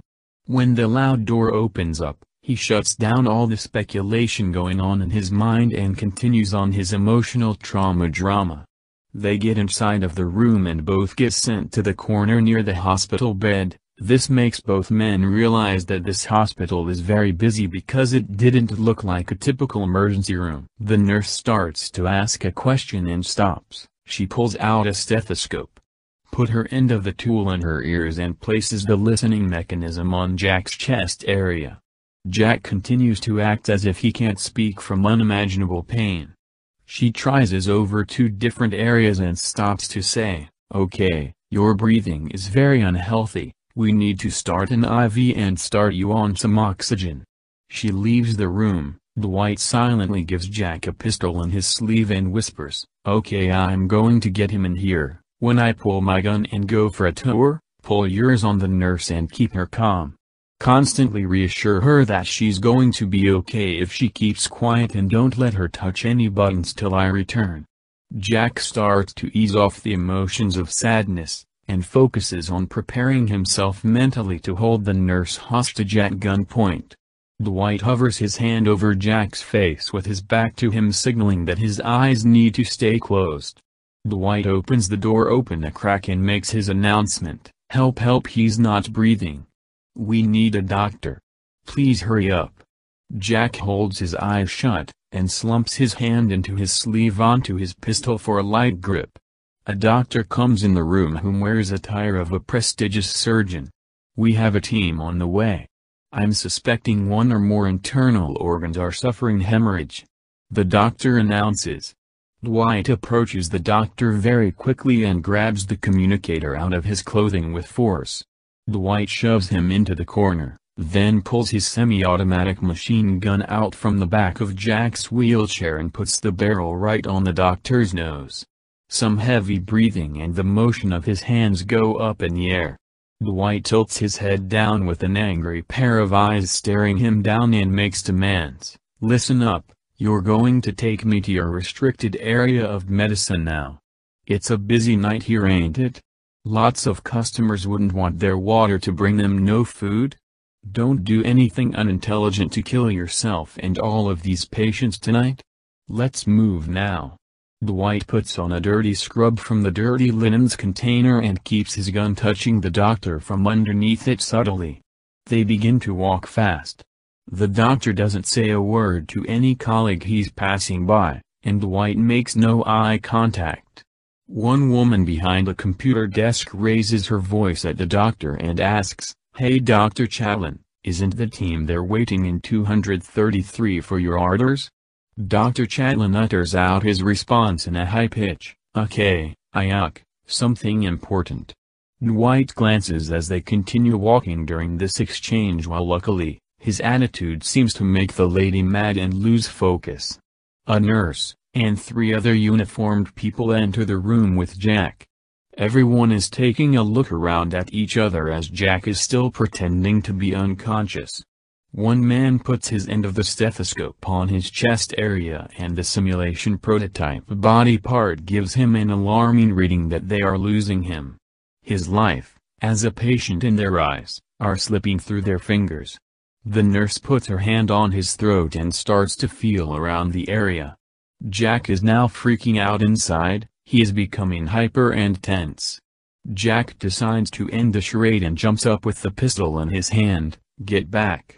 Nobody leaves this room or it's over for you.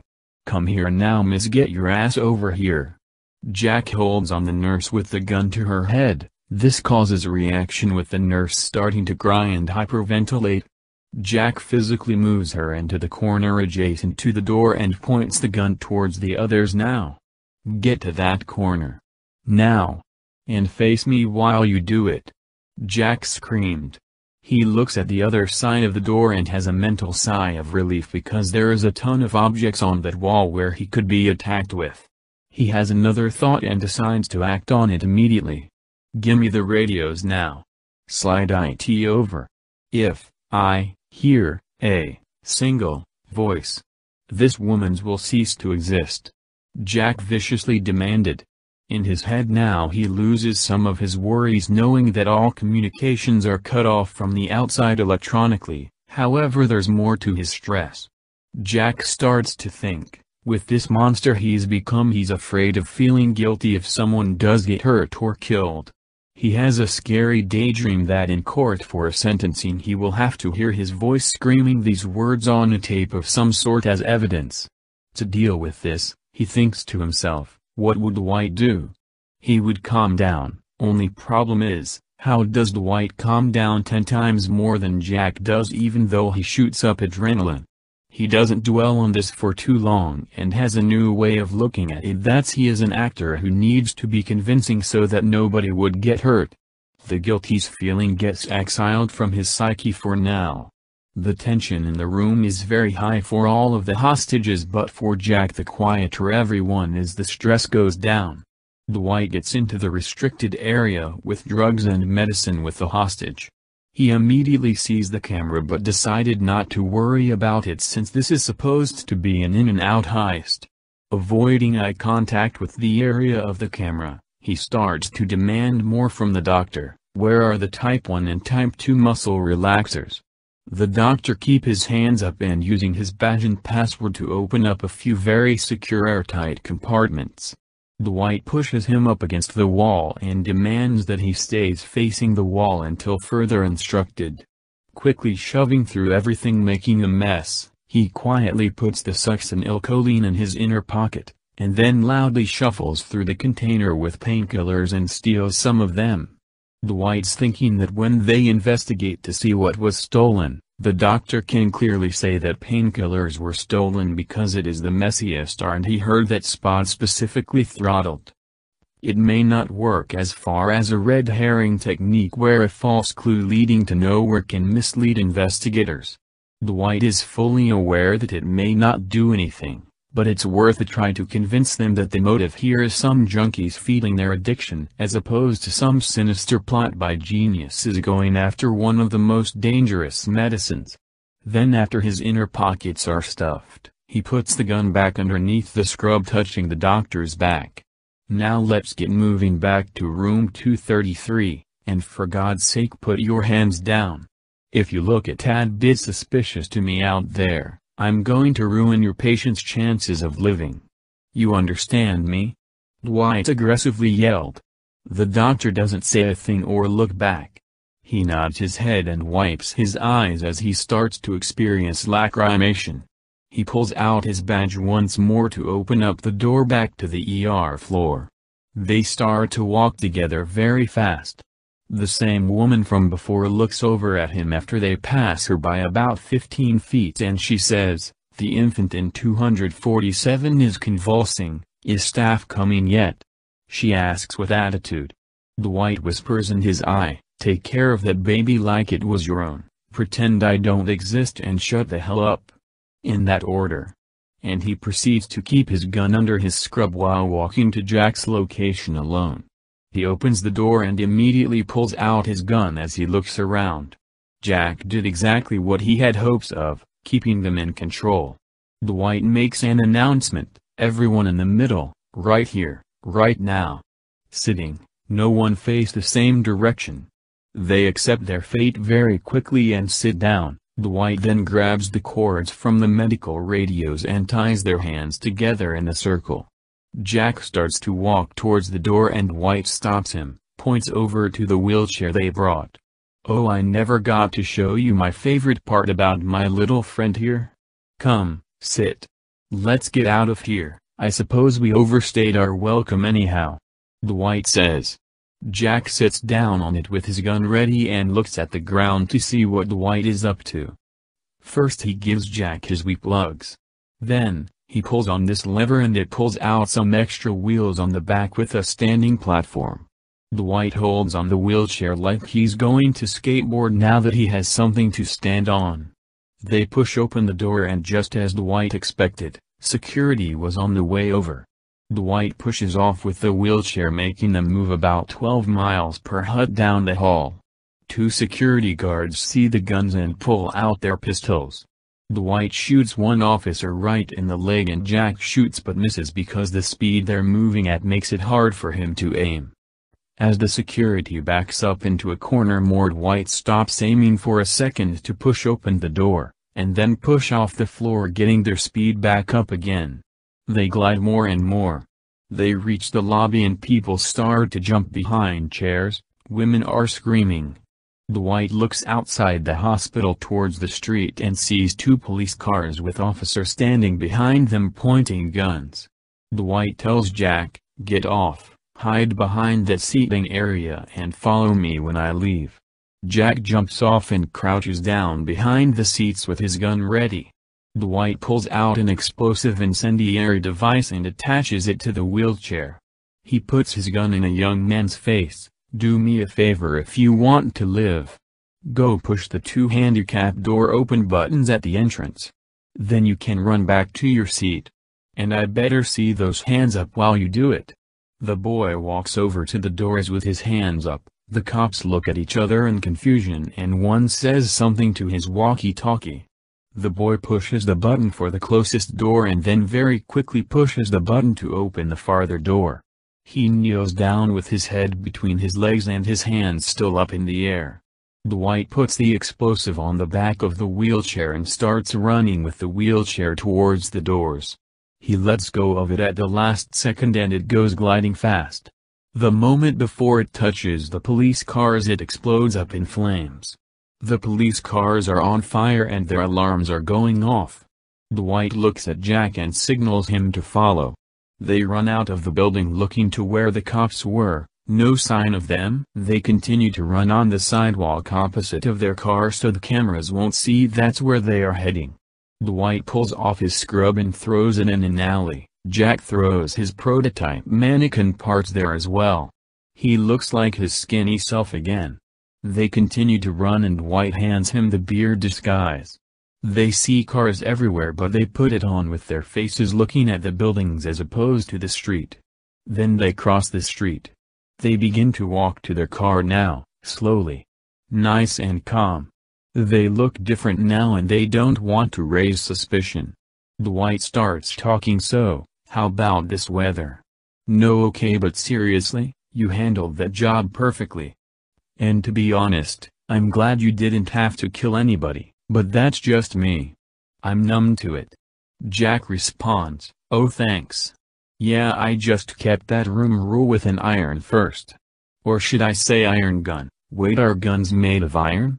Dwight laughs, "Well yeah, I mean there's iron plus steel is derived from iron, ha." Jack laughs then holds his tongue. He sees a fire truck and a lot of police cars at the hospital now. Dwight sees this too and decides to keep the conversation going. "We're almost there, we just gotta keep cool and put on different license plates again. Hey, I want you to know, you really impressed me.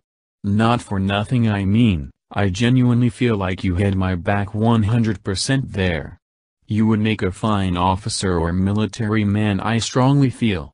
Jack looks at Dwight and says, "Hey, thanks a lot, a ton. I'm not going to act like I like doing this, but I do get a good feeling inside knowing what I am fighting for.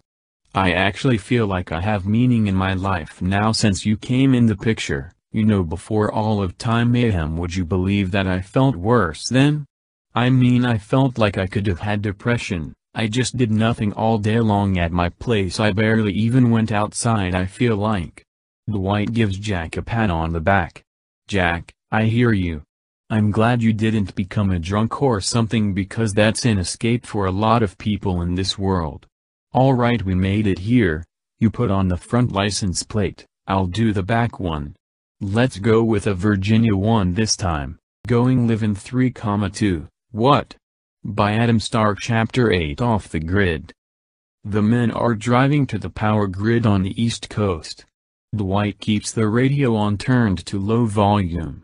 Driving can't seem to ever go fast enough. Both men agree that time is better used for conversing than to be kept in their heads leading in circles.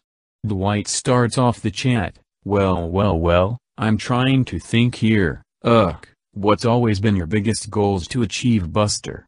Jack clears his throat and keeps the airwaves going. Well, for me, I was very glad that I actually acquired my master's degree. I know that was in the past, so it doesn't exactly answer your question, haha. But you know, then again, man, it sort of does halfway. I didn't really do anything big with it. I could have made a ton of money if I applied myself and wasn't afraid of the world. Instead, I thought it would be picture perfect to live by myself and have a nature home. I told all of my friends about it, and I stopped talking to everyone in no time. I feel bad, but then I get confused because it's not like they tried so hard to talk to me either. I don't know, man. Dwight shakes his jaw back and forth before replying, so why didn't you want to live in the suburbs back then? Or something similar to that? Incongruous? Jack hesitates a moment and speaks on the subject. Hey Dwight, you know, I just don't like people. I didn't need them and vice versa. No relationship with women ever stuck either, always a few dates and then I was too boring for em. At least you have a family. I think I would love the family phase. I wish I could skip everything before that and just poof. Family here. Well, skip most things but not everything, aha. But what about you though? What was a major goal you wanted to make happen? Dwight tells Jack, this may sound confusing, but definitely my credit. I've saved many lives, killed many killers, outsmarted many terrorists, and invented a lot of weapons, but I can't get the credit. It's just the nature of the game. When your name is put out there, you re-target. And I was trained to do great things, but to let my victories live in shadow. Besides that, I've always wanted to build cars. Do that whole deal for retirement. Live with my family and be able to do car projects for fun and still see the 3 kids after school. Not have to worry about paychecks and other nonsense. Dwight lists his reasons as Jack nods in response.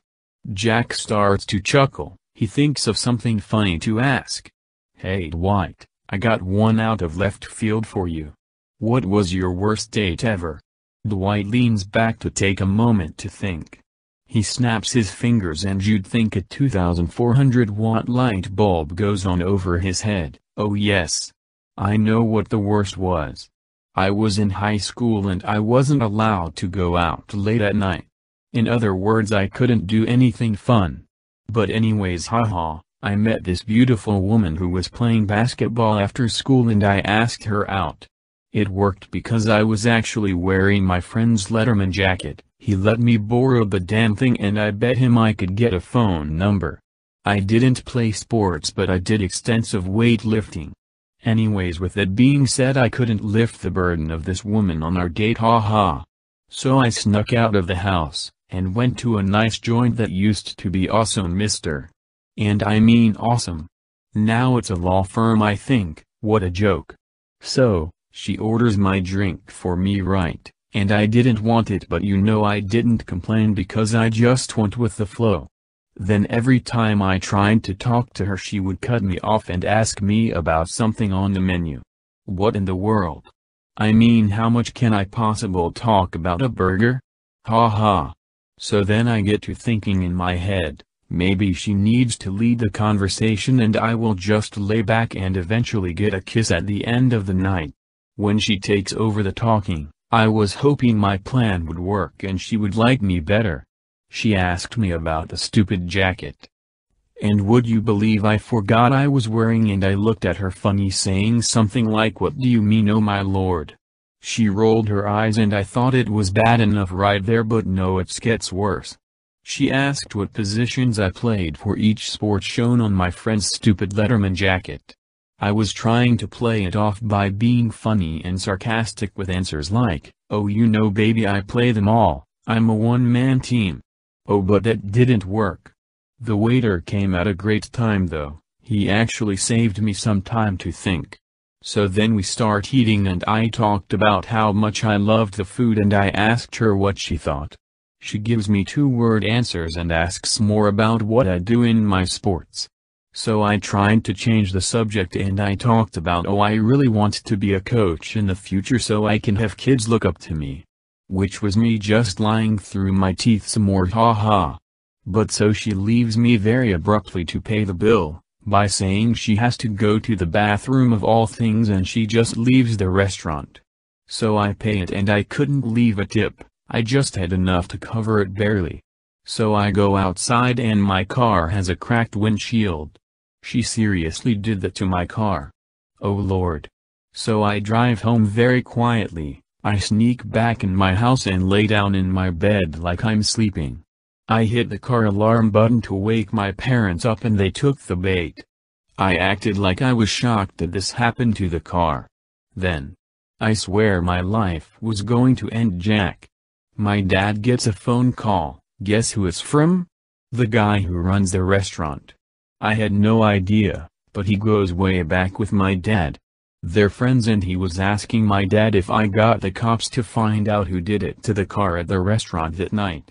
My cover was blown, my dad was shocked as well that I snuck out, took the car and got the windshield cracked up to high heaven. My ass was grass because of one woman, haha. Well, how about you? Jack laughs very loudly. He keeps the good vibe going with Dwight. Oh my god man, ha ha ha ha. That is just too much. Let's see here. I went on an awkward double date that always comes to mind. Me and my friend, a girl, met some dates at our school so we decided to double date. So I didn't know the guy at all, he was like, a math whiz or something, man, I don't know him from a can of paint. And the girl I met was so quiet but she liked me and asked me out at a homecoming game when we were celebrating a touchdown. In other words, man, she was an introvert, and obviously I'm not because I couldn't have a podcast otherwise, haha. But she was eager as I was for the double date. So we went to this movie theater place with tables and waiters and stuff. I tried to start so many conversations but they lead nowhere. And I wasn't about to start talking to my friend because then I thought that might make my date jealous if I spend 90% of the time talking to another girl. So it was so awkward that at one point I asked the guy what sports he liked and stuff, which led to him talking about how many season tickets his family had to football, lucky punk. Then while that went on, my date starts talking to my friend, so I'm just observing the girls talking, and in no time that's all that's going on. The volume of her introverted mouth is increasing, her curiosity is peaking, and I can't even get a word in. She's so interested in my friend. So the date ends and I invited her over just between me and her, and she said no thanks. I didn't think anything about it at the time because I thought that she just was shy and wanted to wait. So not even a day goes by, Dwight, and guess what she does? She actually had the brilliant idea to send me an email saying that she's not interested in me anymore and that there's no way we work. So I thought, whoa sugar, what's going on here? You asked me out? So I talked to my friend and she said that they talked once in a while and my name never got brought up and she hasn't dated anyone since that she knows of. So that was weird, very weird. Looking back at it though, it was funny. Double dates don't bring the best results, haha. And by the way, my friend got married to that guy, they have some kids. They didn't date for a while, then they got serious, and yeah. He runs a business repairing houses or something, I'm not sure 100%, but good for him, no hate.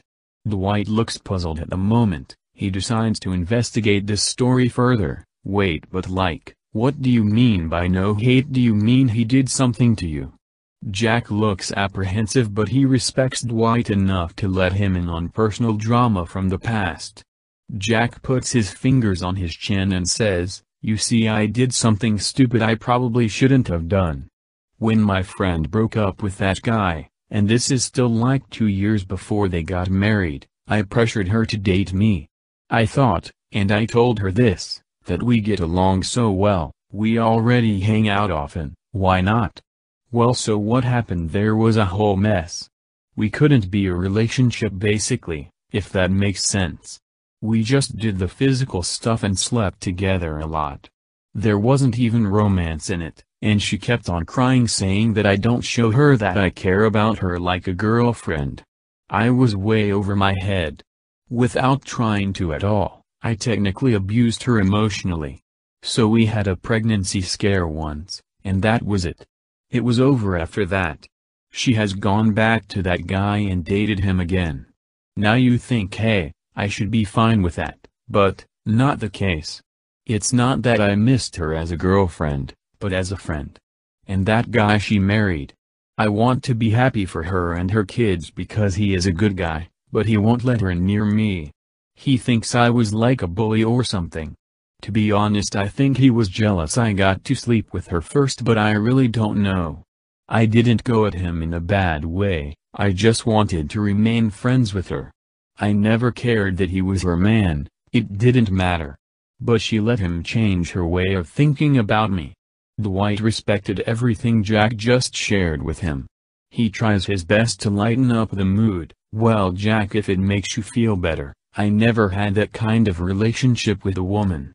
Just a few girlfriends and then the right girl, whom became a wife, and lastly whom became a loving mother. Although I'm sure it was drastically different back in my day, the Stone Ages, haha. But seriously, I thought that real solid of you to share that with me. I honor your honesty, my friend. Jack gives Dwight a fist pound and turns on the radio. He spends a moment channel surfing until the AM frequency picks up a funny talk show. Jack takes it easy now and shuts his eyes to go to sleep. Dwight thinks the humor is funny, Jack finds it to be bland. After approximately an hour, the radio program is interrupted by an emergency sound effect. The news anchor starts to speak. We interrupt your regularly scheduled programming to deliver some horrifying details. We have just heard that there has been some kind of attack on the Midwest across 5 states. Many are suspected to have been killed. I am just getting told that hospitals are out of power and all communications from airports are also out of commission. Cell phone companies are suggesting that they lost their power supply from over 30 locations in the Midwest. This is still under investigation, but the authorities suspect that this is a terrorist attack and that the nation is in danger. All schools will be closed tomorrow until the National Guard can guarantee some safety. We'll report more on this later. Right after the first few words started talking from the news anchor's mouth, Dwight turned up the volume. Jack was woken up by it in a panic. Both men listened to the report and couldn't believe what they heard. Dwight decides to speak first. This means exactly what I think it means. I'm so mad at the traitors right now I could run them all over flat. They used the bigger, or should I say biggest EMP weapon on the Midwest to try and kill us. They killed all these people to try and get you and me. We need to get to a newspaper in an hour to see if they decoded any messages, and I'll bet my bottom dollar and top coin that they did. Damn it. Jack jumps right in the conversation just as angry. This is insane.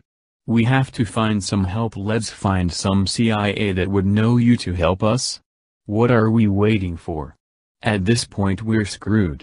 Dwight stops the car very abruptly. He puts his thumb and index finger over his eyes and lets out a big sigh. Now he looks at Jack to say, trust me, I wish I could, or we could. Maybe I just don't explain everything crystal clear enough, but what has happened I can guarantee you is this. The betraying portion of punks in the CIA have by now ruined my entire reputation. I mean, once they found out I'm still alive it was over. I'm probably a marked terrorist on the FBI's most wanted, and I know that they've made everyone out to think that I've betrayed them somehow. I'm sorry, I really am. Even if I don't sound like I am, I'm very sorry. You think I like saying no? I don't, by the way, but they'd kill us if we came to them for help of any sort. Jack looks out the window. He hits the side of the door. Well, let's use this anger to stop it from happening anywhere else. I just wish there was more we could do, but it is what it is. Jack summarized. Dwight turns the radio off as it only seems to make their blood boil. They decide to stop at a fast food restaurant and rack up $25 between the two of them. Now they go to the bathroom. When the car starts again, the GPS is set, and they switch seats. Jack starts off the conversation, "So I gotta ask this question. I hate being so negative, bro, but I have to kinda be the one to say the things that are skeptical. Do you think that we actually have a chance with this? I don't know how to feel anymore. That weapon is powerful, man." Dwight signals to Jack to wait a moment. He's reading a newspaper that he grabbed at the fast food restaurant. Skimming through the pages, looking at the titles of each article, segment, etc., Dwight feels a cold sweat sensation as he finds what he feared he was going to read. He immediately tells Jack, "The thing is, don't get me wrong, I was trained to well, actually this I wasn't trained for, but I sort of trained myself. Anyways, I don't look for the future with doubts or superstitions. I have a rudimentary understanding of indulgences such as luck and hope, but I have to tell you something bad you aren't going to like. I looked through this newspaper, and I found the article about the attack. And it's coded, damn it." The first letters of the left side of the paragraph states, "Dwight is not dead, coming instead." In other words, they have to know that we're going to the second site, no doubt about it at all anymore. It's very discouraging, of course, I know that's obvious. Jack punches the door. "You know what's crazy?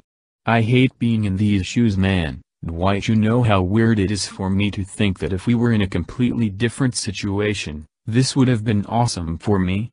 Before you freak out, let me explain. I'm not saying I'm glad people are dying or no crazy nonsense, but if I was still doing my show, I would have loved to expose this weapon. And the mainstream media wouldn't even touch it until damage was done, I bet. But then the real icing on the cake would be to have you on the show for an interview." Ha ha. They laugh it up together. Jack loves the thought of having someone like Dwight on the show. It's became a fixation for days now.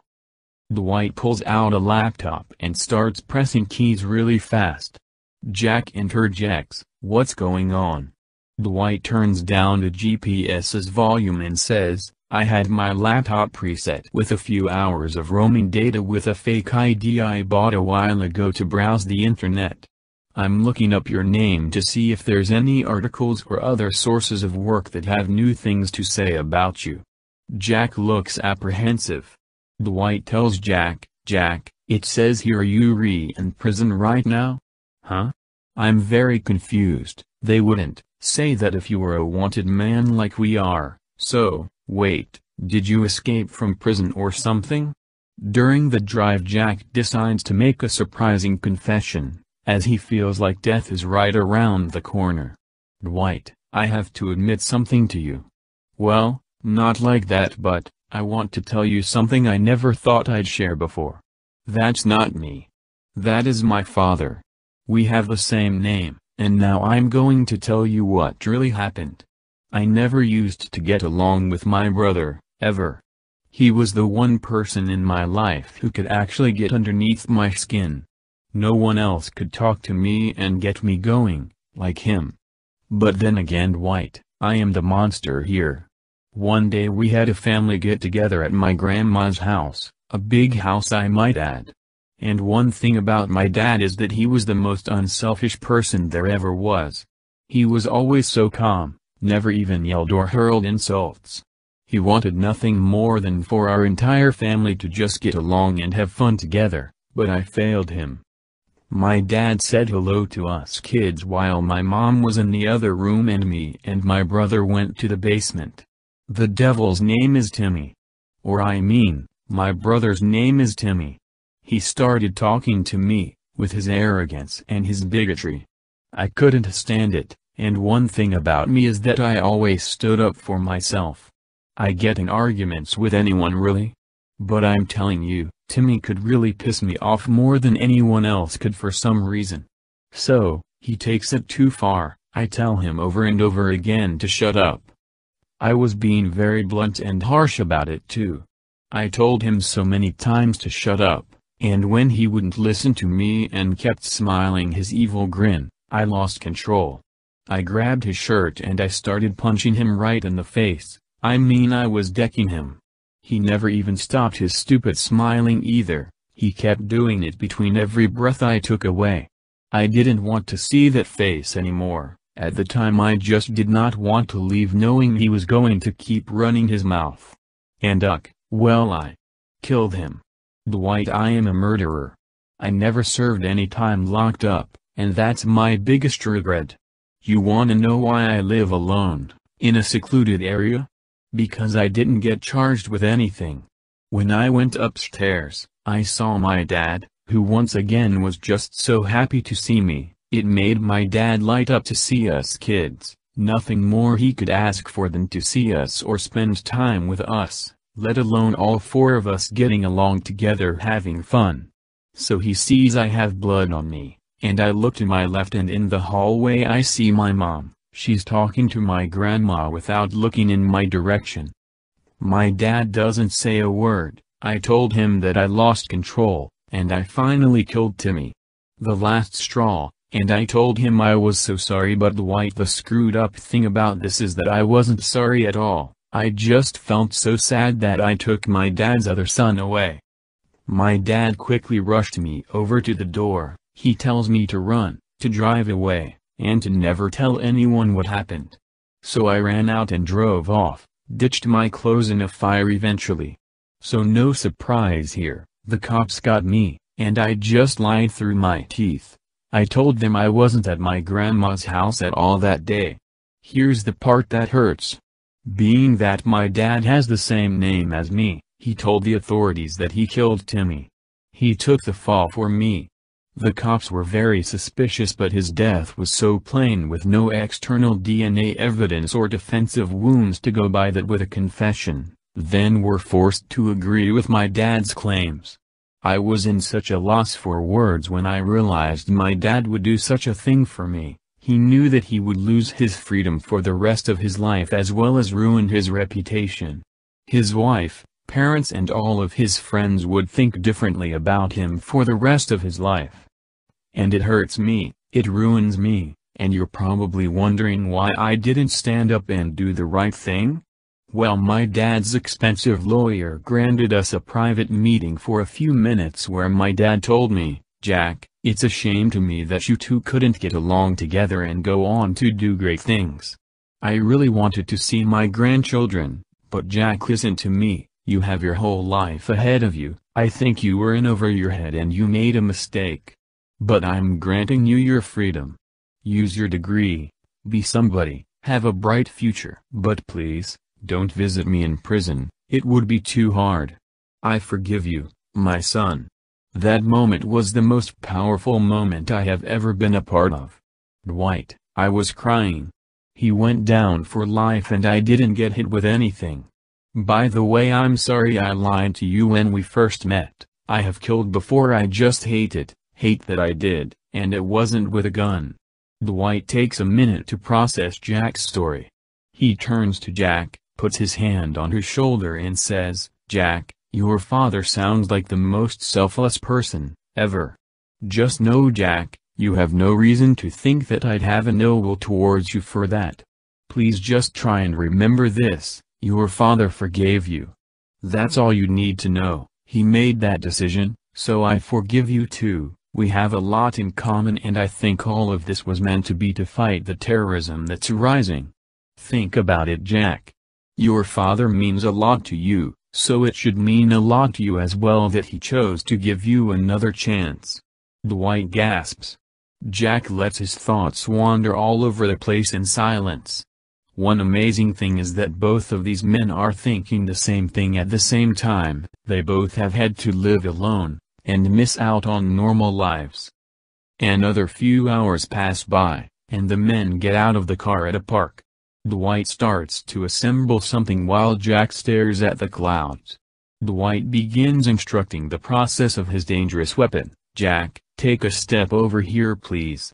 Now, these are some of the world's smallest darts ever made. Navy SEALs use something similar that can make firing in water seem like bullets in the air. These are now set up with just the right dosage of succinylcholine in them. Pull this mechanism back, make sure you can hit your target before pulling the trigger. It's important, the wind can affect the direction too, so be as careful as humanly possible. The good news is, these darts have an automatic primer attached that will inject the drug into their bloodstream. The best shot to make is going to be the armpit area. Like I mentioned before, Jack, this drug at this small dose will not kill anyone, and cannot show up in any tests. Oh, and I almost forgot to mention, these darts break apart post-injection. The way that we can ruin our plan is to miss a person entirely. Jack nods as Dwight instructed him. He immediately picks up one of the dart guns and practices shooting at leaves hanging down from branches. Jack feels comfortable and takes a few steps towards the car, but Dwight had other plans. "Jack, let's play fetch, boy," Dwight exclaims. With no time for Jack to react, Dwight throws some rocks in the air. Jack hits the first one, misses the second, and he can tell because the dart just keeps on flying way over into the grassland. Jack keeps his aim steady, direct hit. About 50 feet away he hits the rock. Dwight was happy with it, but is concerned about finding the dart in the grass. Jack follows him down the small hill. The men dig and dig and dig. It takes them 10 minutes and 10 inches of grass stains later to find it. The men get back in the car, and head out to the power grid. Dwight starts the conversation right away. "Jack, I hope you know, no matter what happens, we are heroes for this. We have to try our best. I can't thank you enough for everything, mister. We might be the last chance in the world as far as I'm concerned." Jack listens to Dwight as he nods in agreement. Jack asks Dwight a question. "So the big thing now then, is what do we do with the EMP weapon when we see it? I might ruin my boxers, but hey, but no, I'm serious, what do we do, because this one is terribly larger and I'm sure it's complicated."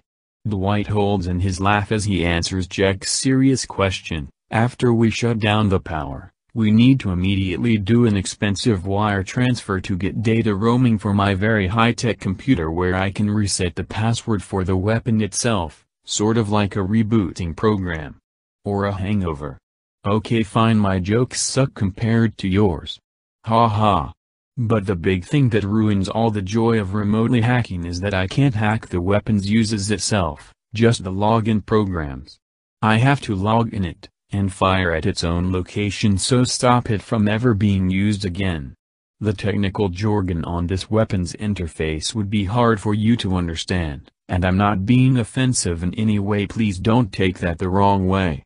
I just mean when you rearming it, there's a fire function, but as far as aiming it, I have to arm it and then open up a side menu pane in order to actually set a destination. I think that these traitors in the CIA stay under the radar so well is because they have programs and files hidden in plain sight from the majority of CIA, which is the good people. These traitors need to be stopped, man. I'm hoping that not only we destroy the weapon, but to be honest, it will expose the traitors to the nation." Dwight emotionally rants. Both men are sitting back taking it all in. An hour of time passes by in silence as Dwight drives. The weather outside is perfect, a sunny clear day with no distortion. Dwight suddenly remembers something. "Oh, I have to tell you something. I have to tell you something. It's a nice little surprise that will come in handy." Dwight exclaimed. "You do? Like what? Shoot. I'm all ears." Jack shouted. "In the trunk I have camouflage that we need to blend in. We have to be tree huggers for what's coming up, fella. There's these beautiful oaks out in the boundaries of the power plant that we can use to our advantage. I don't know for sure what kind of fences they have, so we'll definitely need the height." Jack rubs his hands together and grins. "Let's do that. Good idea. By the way, this might be a stupid thing to ask, but I gotta know, will the people scream when they get shot by these darts?" Dwight clears his throat. "No. This will certainly put them in a state of shock anyways, so even if they remained conscious I wouldn't believe they could yell. Jack starts to tremble. Dwight puts his hand on Jack's shoulder. They keep their eyes glued to the road and the GPS, going live in 3,2, what? By Adam Stark. Chapter 9. Press reset. Arriving late at night near the parking lot of the power plant, they sit in a car. Dwight grabs all of the equipment out of the car and starts putting everything on. Jack follows and does the same. Dwight holds his phone up and looks at Jack. I'm setting an alarm, let's rest, and let's get our asses up one of these trees before the sunrise. Jack nods his head in agreement. It seems like time is just flying by while looking out the window, asking questions to themselves about life. In their minds are battles of emotions. Their eyelids are heavy but yet, they don't feel like they've fallen asleep yet, just staying awake but with their eyes shut. Ring. The alarm goes off. Dwight tightens his belt and hurries out of the car. Jack stretches and quietly closes the door behind him as he follows Dwight while crouching low. Dwight keeps speaking through his thermal vision scope to see if there's any presence of people around. Looks clear. Let's scurry up the big oak over there, it has branches galore. Do you want to lead? Dwight asks Jack. Yeah, watch my six, I'm on it. Wait, let me put some little wool gloves on first. Alright, let's go. Jack says as he picks up speed, walking faster and faster. Both men take a moment to urinate on some bushes. Now Jack takes one step, grabs on the hole in the tree and starts pulling himself up. Now he pulls on another branch and sits on the longest branch right next to it. Dwight whispers, convenient. Right underneath a roof of leaves. Our camo won't let us down, it's kinda nuts. I wanted to choose this spot myself when I was looking, good job. Jack is too apprehensive to listen to Dwight and starts thinking about when the employees are supposed to show up. Dwight looks at Jack, hey, what's going on? Jack leans over and says, when are these guys coming? Like what time is it? Do you know when their shift starts? Dwight takes a moment to think and says, anytime now, really. They have to start soon, I'm assuming, because generally these shifts are transitional from one group to the next, so every 8 hours or so. However, it's almost 8 o'clock Eastern, so I can't imagine too much more time. About an hour and a half goes by. Finally a car shows up in the parking lot on their right. On their left is a clear view of the entrance double doorway to the power plant.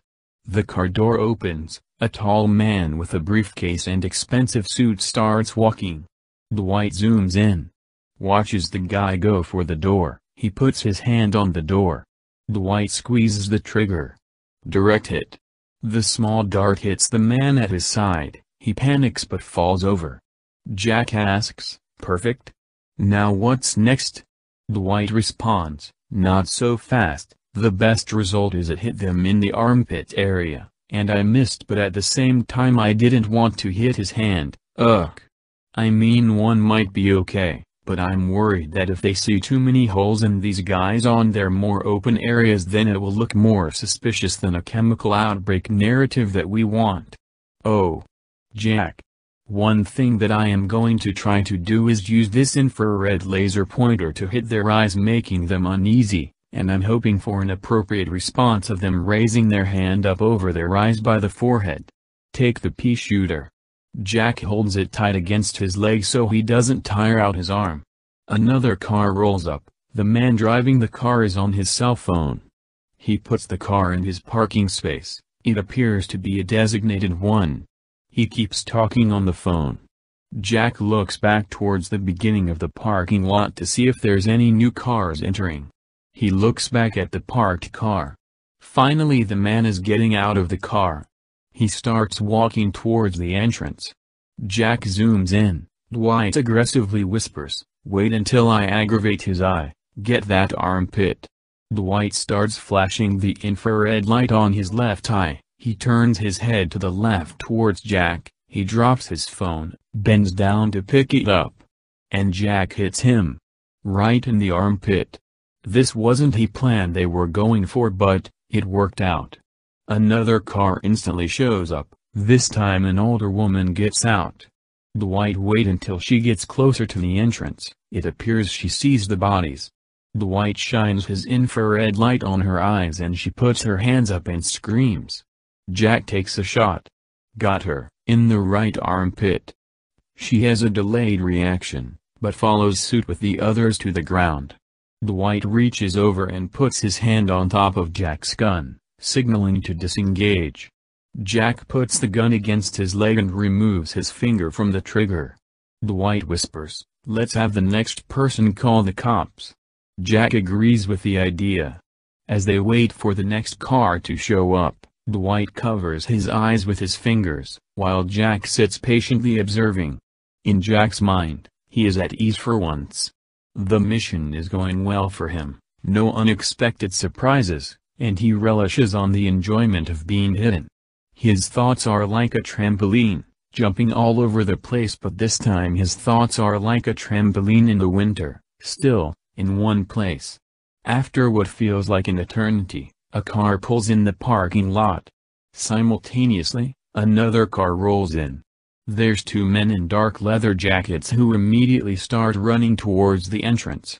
One guy takes his cell phone out and dials 911, the other guy tries to talk to everyone laying on the ground. While the guy on the phone starts pacing back and forth, the other guy is now looking on the ground around the area. Jack taps Dwight on the shoulder and carefully points in another direction. He sees a police car with lights flashing. That very same car rolls right up to the entrance. When the police arrive, the other car that came in shuts off and a woman comes out looking terrified. Dwight and Jack watch as they see chatter going on. An ambulance pulls up. The paramedics get on the ground by the bodies and start checking their skin. Not too much longer, they get the bodies on stretchers and drive away in a hurry.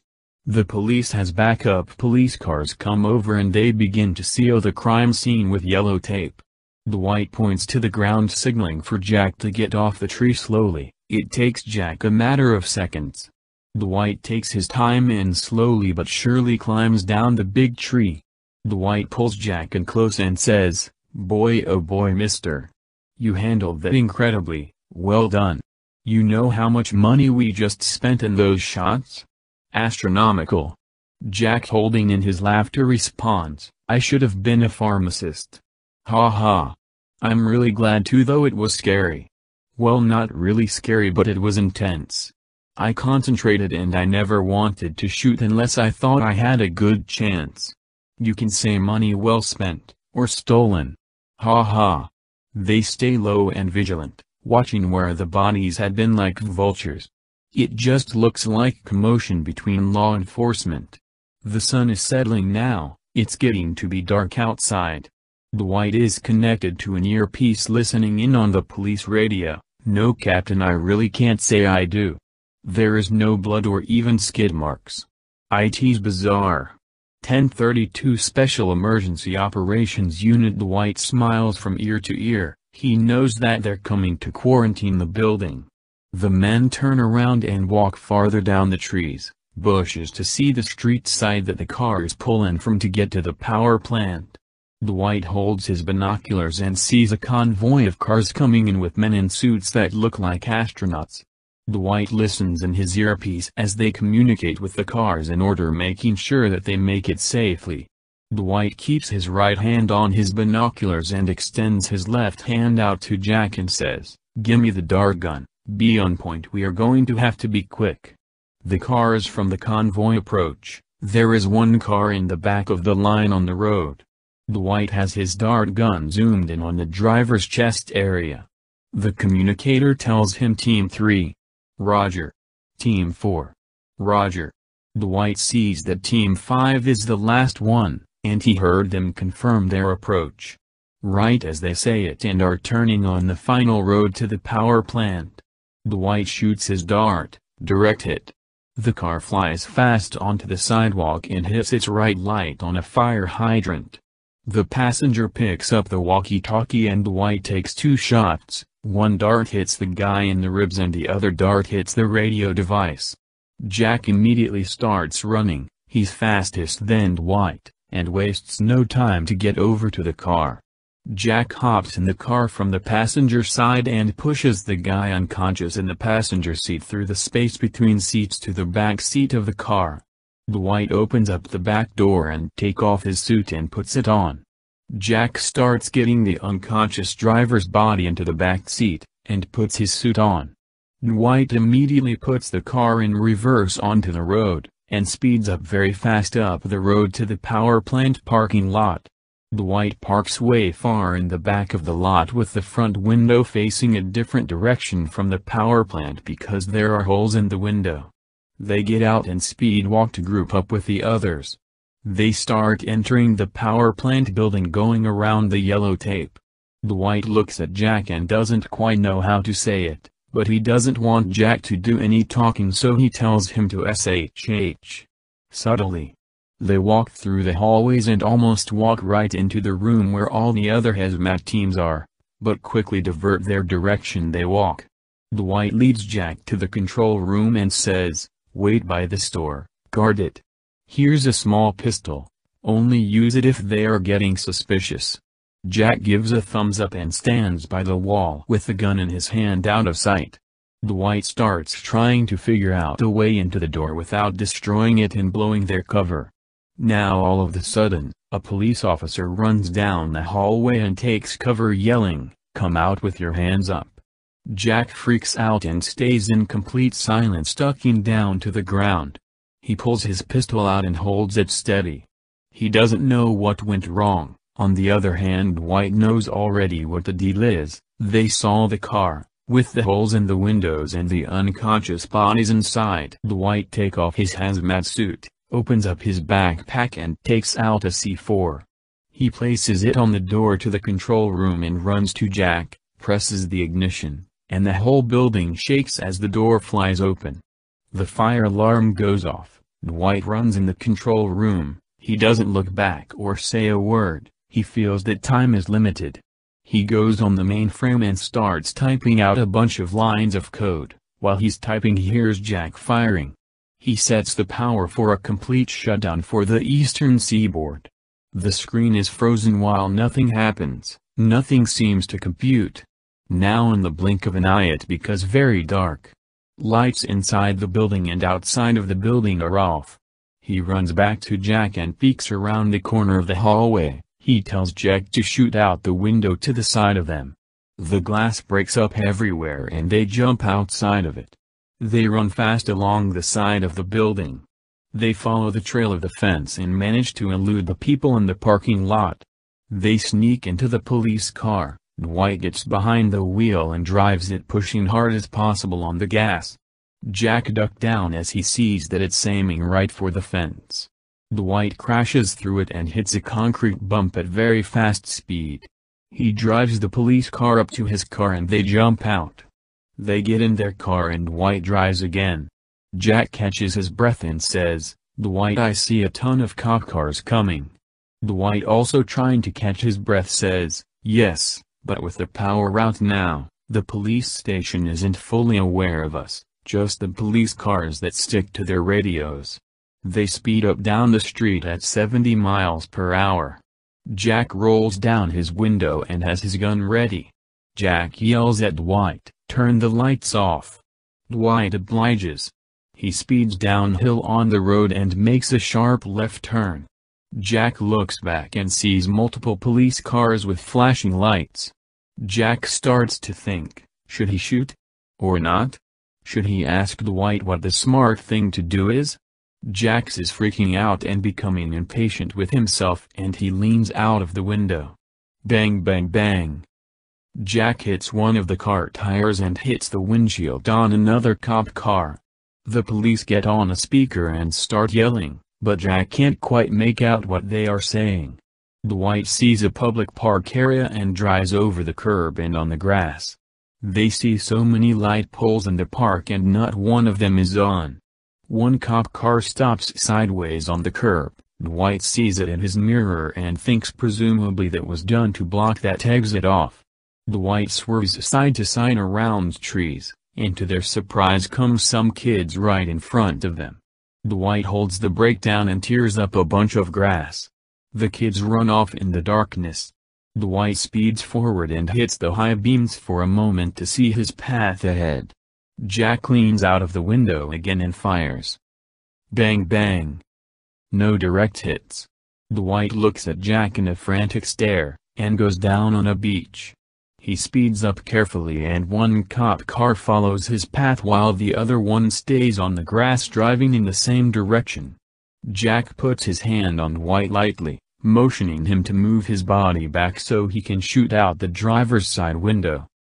Bang bang bang. Some bullet holes are created on the right side of the cop car chasing them from the grass. The passenger cop fires out of his window. Bang bang. The first shot hits Dwight's door and penetrates through that into his chair's bottom.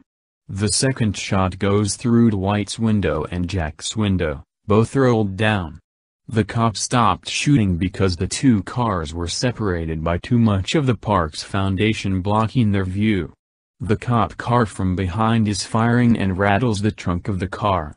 The cop car on the grass to the side comes in view again. Jack doesn't notice right away but he sees Dwight lean back and immediately puts his gun to the edge of the window.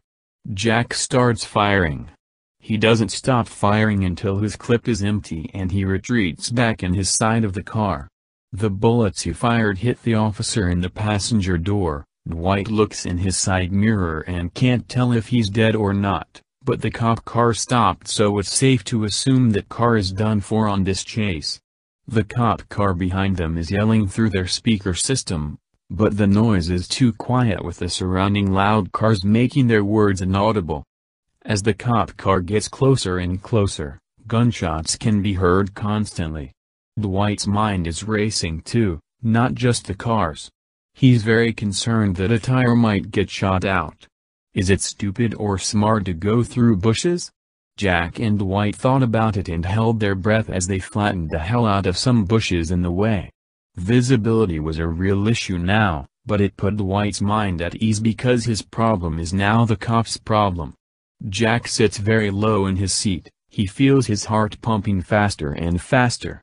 He looks at the glove compartment and the radio buttons, and tells himself that in an instant, a bullet could be there. He even imagines what the damage would look like, and where the bullet would go beyond there. Jack tries to think of a way to calm down, so he decides to look at the speedometer.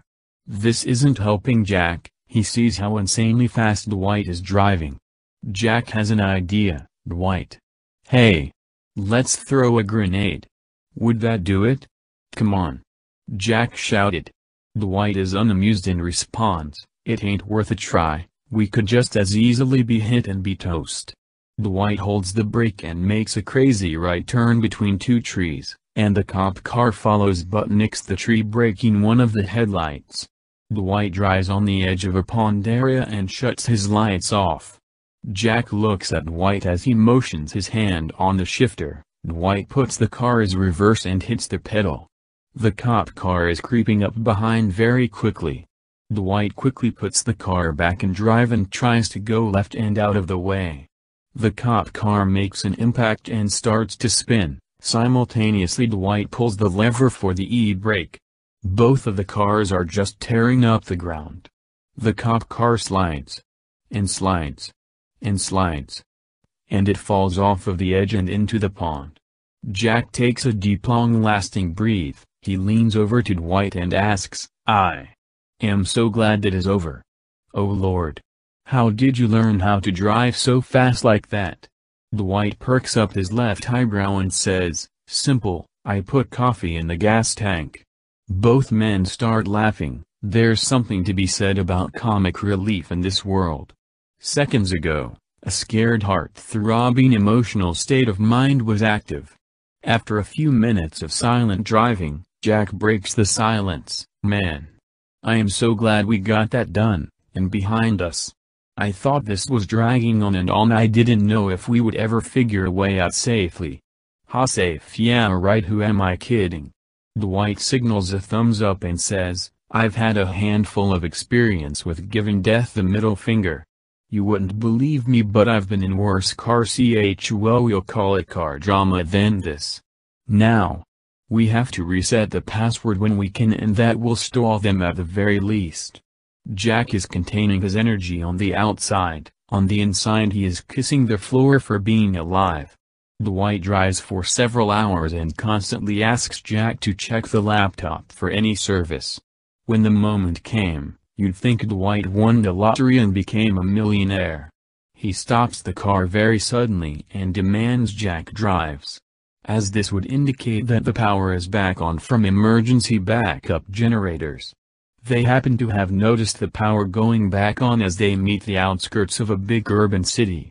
Dwight jumps in the passenger seat, from inside the car, sits down, looks at the laptop, opens it up, and doesn't even bother to put his seatbelt on.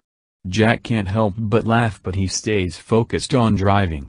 Dwight is shocked and starts to yell with frustration, I hate technology. Damn it. Now of course, when the power goes out, my laptop gets amnesia and forgets that I have roaming data service that I paid for. Jack, stop at this corner store over there. Please, I have to buy a disguise because I don't want any of my other ones to show up on any camera, and then we need to buy roaming data for this stupid laptop, piece of trash. Then we have to change the password on the EMP. Dwight yells as he begins putting his thumb and index finger on his forehead. Jack stops the car. Jack takes a deep breath and says, "Are you sure this is a good idea? I mean buying clothes?" Dwight looks out the window and says, "It's a risk, but isn't it always? I have to get a new disguise. I just can't risk one of these colors that I wore show up and disclose our location. But if for whatever reason I'm not back and out of there in 10 minutes, mister, you know where the guns are and you get that password changed. To claim the laptop is yours. Look in the glove compartment where there's a secret spot, and in there I have my fake ID corresponding with the laptop owner and a fake ID for you, with the same fake last name, so you can play it off as I'm your dad or my son." Jack gives Dwight a fist bump in agreement. Dwight gets out of the car. Dwight starts to walk towards the store, and he freezes. He looks back at Jack. Jack is looking out the other window, in another direction. Dwight is not feeling good about his idea for once. He slowly walks inside of the clothing store on the corner. He stays on the wall as he walks towards the men's clothing section. A man with a name tag comes over with greetings, then Dwight turns around and he is getting subdued by some men in tuxedos. Dwight is captured. Going live in 3,2, what? By Adam Stark. Chapter 10 on your 6. Dwight wakes up with his head in a daze. He can't see anything. He can tell there is a bag over his head. Dwight's legs are dragging on the floor as some guys are pulling him. Dwight has thoughts blaring in his mind. No. This cannot be happening. Alright, well, I need to remember my damn training for things like this. Ears open. All I can hear is footsteps and little water dripping sounds. He is dragged on and on and on. Then he is thrown aggressively onto a chair and tied up very tightly. A man pulls off his mask and gives him a strong heavy punch to the gut. Dwight moans but bites his tongue. He was trained many years ago on how to counteract torture. A few more deadly blows come his way and then another man comes over and burns Dwight's face with a hot glue gun. Dwight is screaming at this point, in pain, the kind of pain that isn't able to be silenced. One man with a three-piece suit pulls down a projector screen and starts to talk to Dwight with a heavy German accent. If it isn't the dead man Dwight himself. "You know how much you are worth? Word on the street is a couple of small islands, so what makes you think I'm just going to walk away and let you live?" Dwight listens to the angry man while catching his breath, trying to find a way to get words out. "You won't hear it from me. Screw you." Dwight barely cries out. The man hits him again and gives Dwight a very big bruise on his cheek. The fear in Dwight is very much present, but only in the inside. He knows what he was trained to do, and he met a true friend in his life that felt like a son to him. He holds on to everything he has in his heart. He doesn't think about the consequences of his words, but of the safety of Jack on the run. The man points to some men behind Dwight and they bring something out of another room. The man tells Dwight, "Well, lucky you, you aren't ordered to die. You are going to make yourself useful in another manner, and for us. Or, would you rather us stump your body on your wife's car?" Dwight gets very mad, but he holds all of his emotions inside. He doesn't make any faces or gestures. The man pulls over an old projector for film strips that were used decades ago. Dwight really has no idea in his mind of what he is going to see. The projector starts displaying the video on the screen and at first there is just a black screen. After that, a transition begins and it is beyond belief. It is Dwight's father.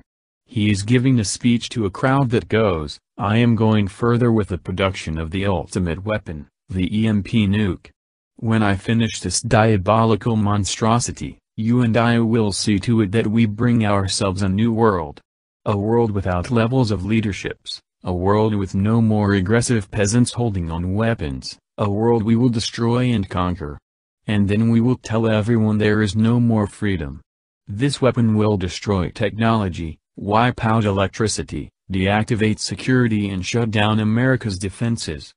Join me on my voyage out of the country as soon as the EMP is operational and we stop these horrible advancements. This should never have been a land of opportunity. This is a land that we few good intelligence forces shall claim as ours and only ours. Who is with me?" The crowd in the video cheers after Dwight's father spoke. Dwight is so heartbroken and sad. This meant that there were a lot more traitors in the CIA than he thought. Dwight is overwhelmed. He doesn't want to show his emotions on the outside because of his methods to counter torture that he remembers, but no amount of training could have prepared Dwight for such a horrible realization. The man Dwight grew up and accepted, with ease, to call his dad, was the worst kind of terrorist. Dwight's mind is running in all sorts of different directions now. He wonders why his dad never told him any of his evil intentions. It is killing Dwight to know that he finished up the EMP for the wrong reason, and was lied to about it, by a man he looked up to so much in his lifetime. The man begins to talk again. "Dwight, great job keeping up the family business. Now that you're up to speed, I'll say, it's time to tell you your last assignment before your real retirement. Lucky you. You damn hermit crab you. You actually get to live. Now it's very simple, do as we say or you and your family and taking a dirt nap. You are going to find and kill that stupid co-worker or whatever the hell you call him, that leech on your ankle that follows you. Kill him, and we need verifiable proof too. You know the code of ethics, you swine. If he's dead, then you and your family will go on our airplane out of the country and live in our own witness protection sort of thing. While you do that, the US of A is toast. Your EMP is ready, but we're not stupid, or looking for a deadline. We just need the boy dead, and we know you know how to find him. Oh, and another thing, don't even think about trying any file sharing, no emails or uploading any media, okay? Nothing. All of your 757 emails have been blocked along with your cards, so don't try to get the word out to the public because it won't work and the deal will be off. Got it?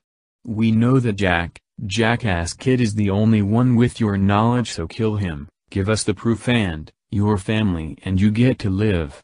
Go." Dwight gets a bag on his head again and takes a big hit to the temple, becoming unconscious. Dwight gets up from an empty pile of trash in an alley. He finds a card in his pocket. He immediately becomes suspicious that it's the old tailing method, which is a traceable bank card. Dwight isn't about to use that to be found by his watchman.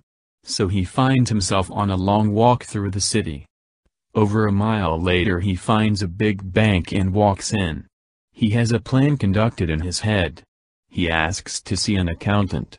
When he goes into the cubicle, Dwight tells the accountant that he needs to make a complete withdrawal of the money on the card.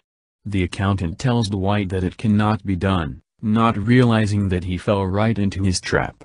Dwight then says that it is for an emergency death in the family, and they look up Dwight Howard Simmons on the computer to see that he is labeled as deceased. They have to follow the bank's guidelines and go empty the account. So now Dwight has all cash, which can't be traced by the people watching Dwight, and he makes another trip. He walks to the electronics store and buys a data roaming tablet and prepays it full of data to use while on the move. Dwight is feeling very sore and his head is pounding. He knows how to find Jack, he just needs to get himself a vehicle. The hard way.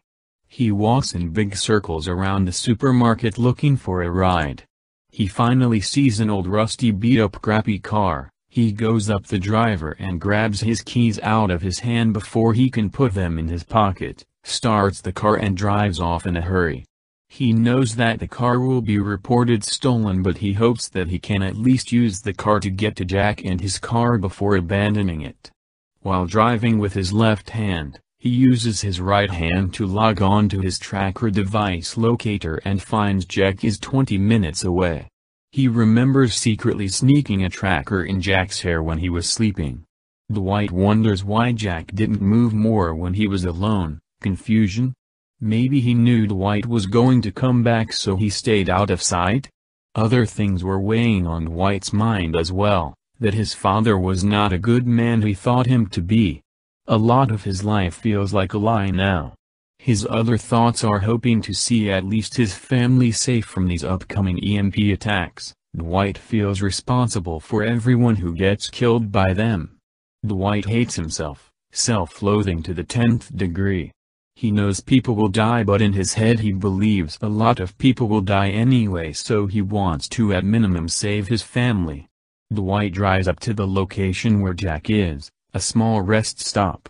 He sees his car and he gets out and runs to Jack at the window of the driver's seat and gives him a big hug. Jack smiles and says, "It is so great to see you. What in the world happened? Did you go to hell and back?" Dwight holds a fake smile and responds, "Well, there's a lot to talk about.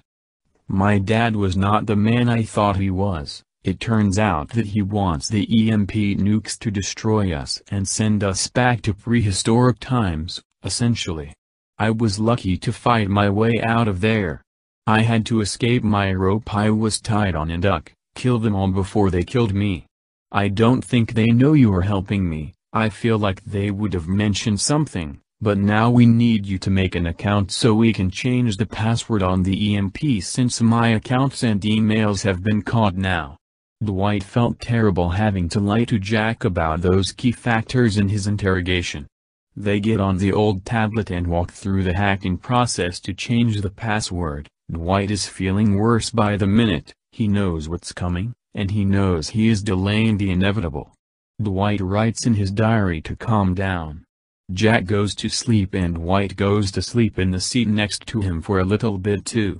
Dwight wakes up and wipes his eyes. He starts freaking out. He feels groggy and wonders how long was he sleeping for? He looks and sees Jack is gone. He is out of sight.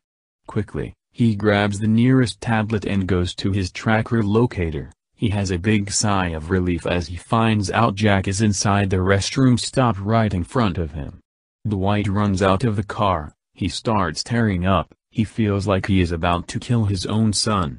He takes an adrenaline shot. He stands still behind the wall. He wants to make this kill be the world record fastest stabbing. He doesn't want to kill him slowly and more painfully.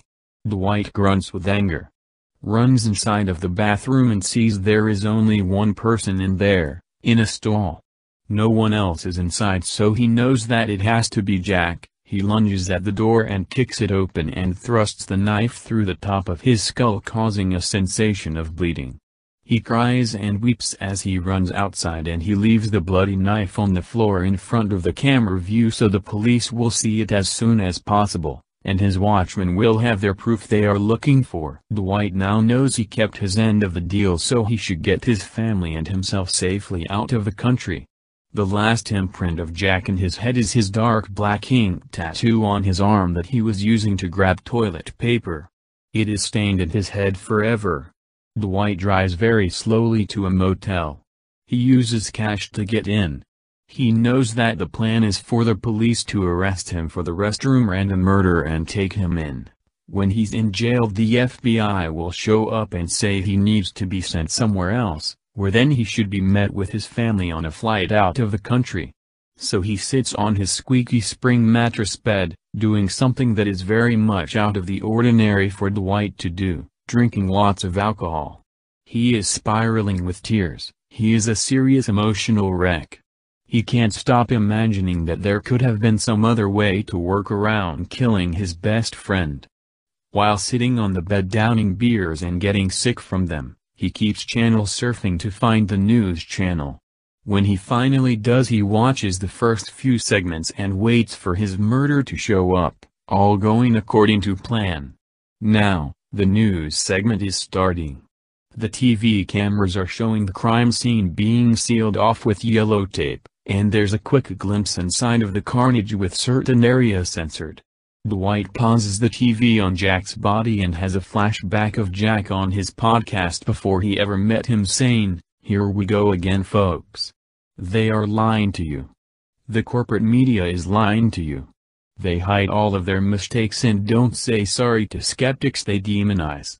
Dwight loved Jack's show. He thought it was great and it made them have a connection with each other as a show host and audience listener, a connection that became a very close friendship when they met in person. Dwight had an eerie feeling when he focused on Jack's still picture. He looked closely on his arm. Dwight drops his beer. He throws his remote at the wall. He realizes something. He sees there is a wedding ring on Jack's finger in the picture. He sees the tattoo looks skewed. He realizes the man he killed was not Jack. Dwight is in disbelief. Did Jack draw a marker on someone? Did he find his tracker, and take it off? Dwight then hears his room's phone ring. He answers it and says, "Hello?" The other side of the line is a man with a heavy German accent who says, "Dwight, you didn't listen to us very well. Are you seriously trying to trick us? We see your mug on the security camera, but you killed some other bum. Deals off unless you kill that bitch in the next 24 hours. And we want real proof this time, real results. You want me throw your family off the plane?" Dwight yells, "No, you don't." Beep. The phone is hung up on the other end.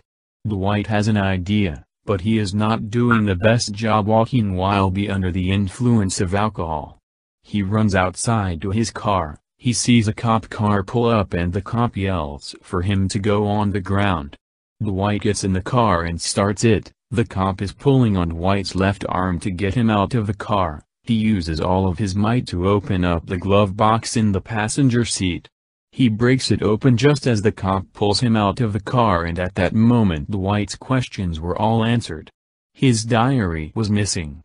He's being handcuffed and put in the back of the cop car. He remembers he wrote in his diary about being upset for having to kill Jack, and that his passwords were in there, so Jack must have read into it and found out he was supposed to be killed, and he had a tracker in his hair. It all made sense to him now. Jack read the diary when Dwight accidentally fell asleep, and he must have pissed off the CIA traitors when he figured out how to hack the EMP computer and change the password. No wonder they were so mad in the phone call. As Dwight is taken away in the back of the cop car, he can't stop worrying about his family. As Dwight is in one car, Jack is in another car, and in his hand is Dwight's diary. Jack reflects back on what he just went through. When Dwight came back, he was acting different. He was very nervous, and he was writing in his diary the moment Jack closed his eyes. When he peeked an eye open, he saw Dwight writing vigorously, so he knew something was bothering him. When he heard Dwight snoring, he went in the glove box and read his diary. Once he picked up on information about Dwight's predicament, he took a chloroform rag out from the back of the car and made Dwight go into a much deeper state of unconsciousness.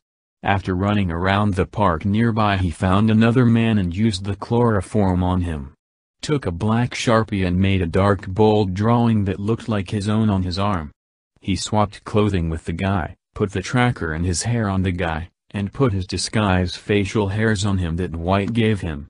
Then he dragged him into the bathroom and propped him up on the toilet, and ran for the car the unconscious man was driving. Wielding some guns, the diary, the tablet for directions to the EMP, and some of the license plates in the back of White's car. He stopped at a gas station to use the car wash, and inside there he changed the license plates and hoped to stop the trail.